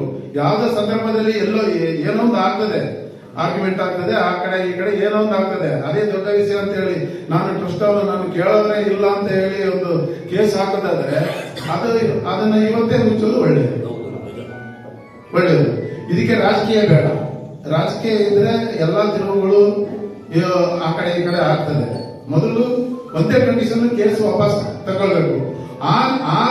ತಗೊಂಡ ಮೇಲೆ ಯಾವ ತೀರ್ಮಾನಕ್ಕೂ ಯಾವ ಮಾತುಕತೆ ಬೇಕಾದ್ರೆ ಕೂತ್ಕೊಳ್ಳುವ, ಫಸ್ಟ್ ಕೇಸ್ ತೆಗೀರಿ ವಾಪಸ್ ಅಂತ ಹೇಳಿ ನನ್ನ ಅವರಿಗೆ ಹಾಕ್ತಾ ಇದ್ದ ಸಂದರ್ಭದಲ್ಲಿ ಅವನು ಇದನ್ನ ಯಾವುದೇ ವಿಷಯವನ್ನು ಮನಗಾಣಲಿಲ್ಲ.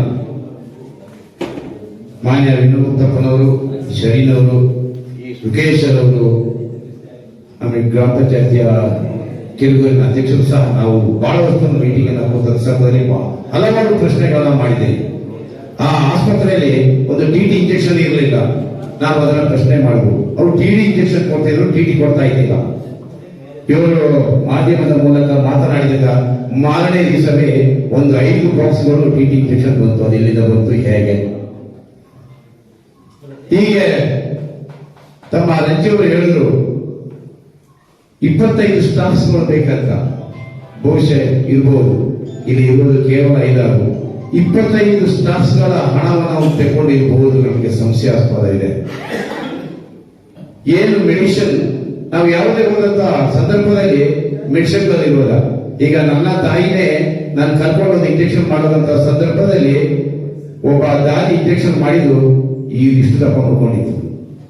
ಎಲ್ಲ ಎಕ್ಸ್ಪೀರಿಯನ್ಸ್ ಇಲ್ಲದಂತ ದಾದಿಗಳನ್ನ ಇಟ್ಟಿದ್ದಾನೆ.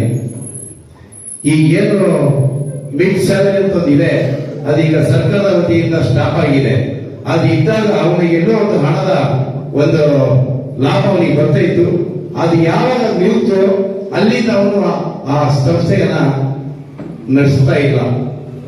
ಅವನಿಗೆ ಯಾವ ರೀತಿ ಒಬ್ಬ ಎತ್ತಿಗಟ್ಟಿ ನಮ್ಮ ಮೇಲೆ ಹೋರಾಟ ಮಾಡ್ತಾ ಇದ್ದಾನೆ ಅಂತ ಹೇಳಿದ್ರೆ ಈ ಸ್ಥಳೀಯ ಆಶಾ ಕಾರ್ಯಕರ್ತರನ್ನ ಹೋರಾಟದ ಮೂಲಕ ಎನಿಸಿದ. ನಿನ್ನೆ ನಾವು ಹೋದಂತ ಸಂದರ್ಭದಲ್ಲಿ ಇಡೀ ದಾದಿಗಳು ಒಂದು ಬೋರ್ಡ್ ಇಟ್ಕೊಂಡು ನಮಗೆ ರಕ್ಷಣೆ ಕೊಡಿ ಅಂತ ಹಾಸ್ಪಿಟಲ್ ಮುಂದೆ ನಿಂತಿದ್ದ. ನಾನು ಸರಿ ಮತ್ತೆ ನಮ್ಮ ಕೆಲವಿನ ಅಧ್ಯಕ್ಷರು ರಾಕೇಶ್ ಅವರು ನಾವು ನಿನ್ನೆ ಕೆಡಿಪಿ ಸಭೆಗೆ ಹೋದೋ. ಆಗ ನಮ್ಮ ಇಲ್ಲಿಯ ಶಾಸಕರಿಗೆ ಬೆಳಗಾವಿಗೆ ಅಧಿವೇಶನ ಇತ್ತು, ಬೇಗ ಹೋಗ್ಬೋದು, ಅವ್ರನ್ನೇ ಸಹ ನಾವು ಕಾಣಬಹುದು. ಆಗ ನಮ್ಮ MLC ಅವರಿದ್ರು. ನಾವು ಮೀಟಿಂಗ್ ಇದ್ದ ತಕ್ಷಣ ಅವ್ರ MLC ಜೊತೆ ಈ ಪ್ರಕರಣಗಳು ಅಂತ ಹೇಳಿದಾಗ ಅವರು ತಕ್ಷಣವೇ DH ಅವರಿಗೆ ಫೋನ್ ಮಾಡಿ ಆ DH ಅವರು ಈ ಸ್ಥಳಕ್ಕೆ ಧಾವಿಸಿದರು. ಸಂದರ್ಭದಲ್ಲಿ ನನಗೆ ಫೋನ್ ಬಂತು. ಆ ಫೋನ್ ಬಂದಂತ ಸಂದರ್ಭದಲ್ಲಿ ನಾನು ಸುಖೇಶ್ ಅವರಿಗೂ ಮತ್ತೆ ವಿನೋದ್ ತಪ್ಪದವರಿಗೂ ನಾನು ಸರಿದು ಮತ್ತು ಮಾತಾಡ್ತಾರೆ ಬಹಳ ಒಂದು ಚರ್ಚೆಯನ್ನ ಮಾಡಿದ್ರು. ಚರ್ಚೆ ಮಾತಾಡದಲ್ಲಿ ಅವ್ರಿಗೆ ಯಾವುದೇ ಒಂದು ಉರುಳನ್ನು ಕೊಟ್ಟಿಲ್ಲ. ಅವರು ನಮ್ಮ ಮೇಲೆ ಎತ್ತಿಕೊತ್ತಿದ್ರು, ಸೂರ್ಯದಲ್ಲಿ ನೀವೇ ಡಾಕ್ಟರ್ ಹತ್ರ ಮಾತಾಡಿ ನೀವೇ ಕಾಂಪ್ರಮೈಸ್ ಮಾಡಿ ಅಂತ. ನಾವು ವಿನೋದ್ ತಪ್ಪದವರು ಮೊನ್ನೆ ಹೋದಂತ ಸಂದರ್ಭದಲ್ಲಿ ಈ ಚಕ್ಕೆರ ಗೋಪುರ ಅವರಿದ್ರು. 2.5 ಗಂಟೆ ಕಾಲ ಚರ್ಚೆ ಮಾಡಿದ್ದೀವಿ. ಅವನು ಸಮಾಧಾನನೇ ಇದ್ದ.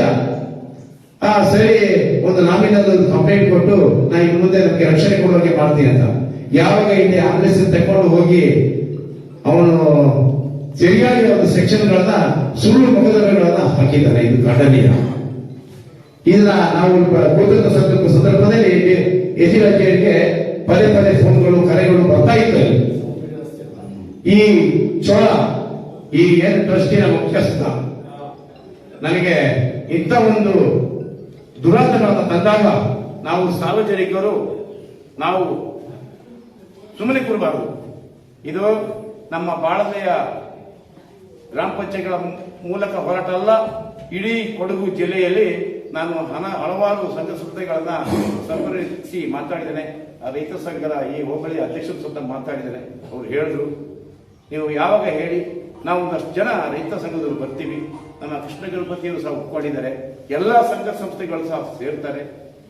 ಈ ಏನು ಇವಾಗ ನಮ್ಮ ಶರೀನವರ ಎಳೆಯ ಮಗು ಅವನ ಮೇಲೆ ಕೇಸನ್ನ ಮೊಕದ್ದಮೆಯನ್ನು ಹಾಕಿದ್ದಾರೆ, ಮಲ್ಲೇಗಳ ಶಶಿಮಣಿ ಮೇಲೆ ಹಾಕಿದ್ದಾರೆ. ಇದರ ಏನು ಅವರ ಖರ್ಚು ವೆಚ್ಚವನ್ನು ನಾವು ಸಾರ್ವಜನಿಕರಿಗೆ ನಾವು ಭರಿಸ್ತೀವಿ ಅಂತ ಒಂದು ಭರವಸೆಯನ್ನು ಸಹ ಕೊಡ್ತೀವಿ. ದಯವಿಟ್ಟು ನೀವು ಈಗ ಯಾರು ಸಹ ನೀವು ಹೋಗಬೇಡಿ. ಇವತ್ತೇ ಟ್ರಸ್ಟ್ ಬೇಡುವಂತ ನಮ್ಮ ತಾಲೂಕು ಅಧಿಕಾರಿಗಳ ಮೂಲಕ ಇತ್ಯರ್ಥವಾಗುತ್ತೆ. ಮಾನ್ಯ ಯತಿರಾಜ್ ಡಾಕ್ಟರ್ ಅವರು ಬಂದಿದ್ದಾರೆ, ಬಹುಶಃ DH ಅವರು ಬಂದಿದ್ದಾರೆ. ಅವರು ನಾನು ನಿರಂತರ DH ಅವ್ರ ಜೊತೆ ಸಂಪರ್ಕ ಇದ್ದೇನೆ. ನಾನು ಅವರಿಗೆ ಹೇಳ್ತಾ ಇದ್ದೇನೆ, ಅವರು ಮಾತನಾಡುವಾಗ ಸೌಮ್ಯ ಮಾತನಾಡ್ತಾರೆ. ಬಗ್ಗೆ ಒಳಗೊಳಗೆ ಏನು ಅಂತ ನನಗೆ ಗೊತ್ತಿಲ್ಲ. ದಯವಿಟ್ಟು ನಾವು ಈ ಮೊದಲಾಗಿ ಈ ಕೇಸನ್ನು ಹಿಂಪಡೆಯವರಿಗೆ ನಮ್ಮ ಹೋರಾಟ ಮುಂದುವರಿತದಂತೆ ಹೇಳಿ ನಾನು ಸಾರ್ವಜನಿಕರ ಮುಂದೆ ಮಾತನಾಡ್ತೀನಿ. ನಾನು ಆಪಟ್ಟಿರ ಲೀನಾ, ಕೊಡಗು ಧ್ವನಿ ಡಿಜಿಟಲ್ ಮೀಡಿಯಾ ತಂಜೆ. ಎಲ್ಲರೂ ಲೈಕ್ ಮಾಡಿ, ಶೇರ್ ಮಾಡಿ, ಸಬ್ಸ್ಕ್ರೈಬ್ ಮಾಡಿ. Thank you.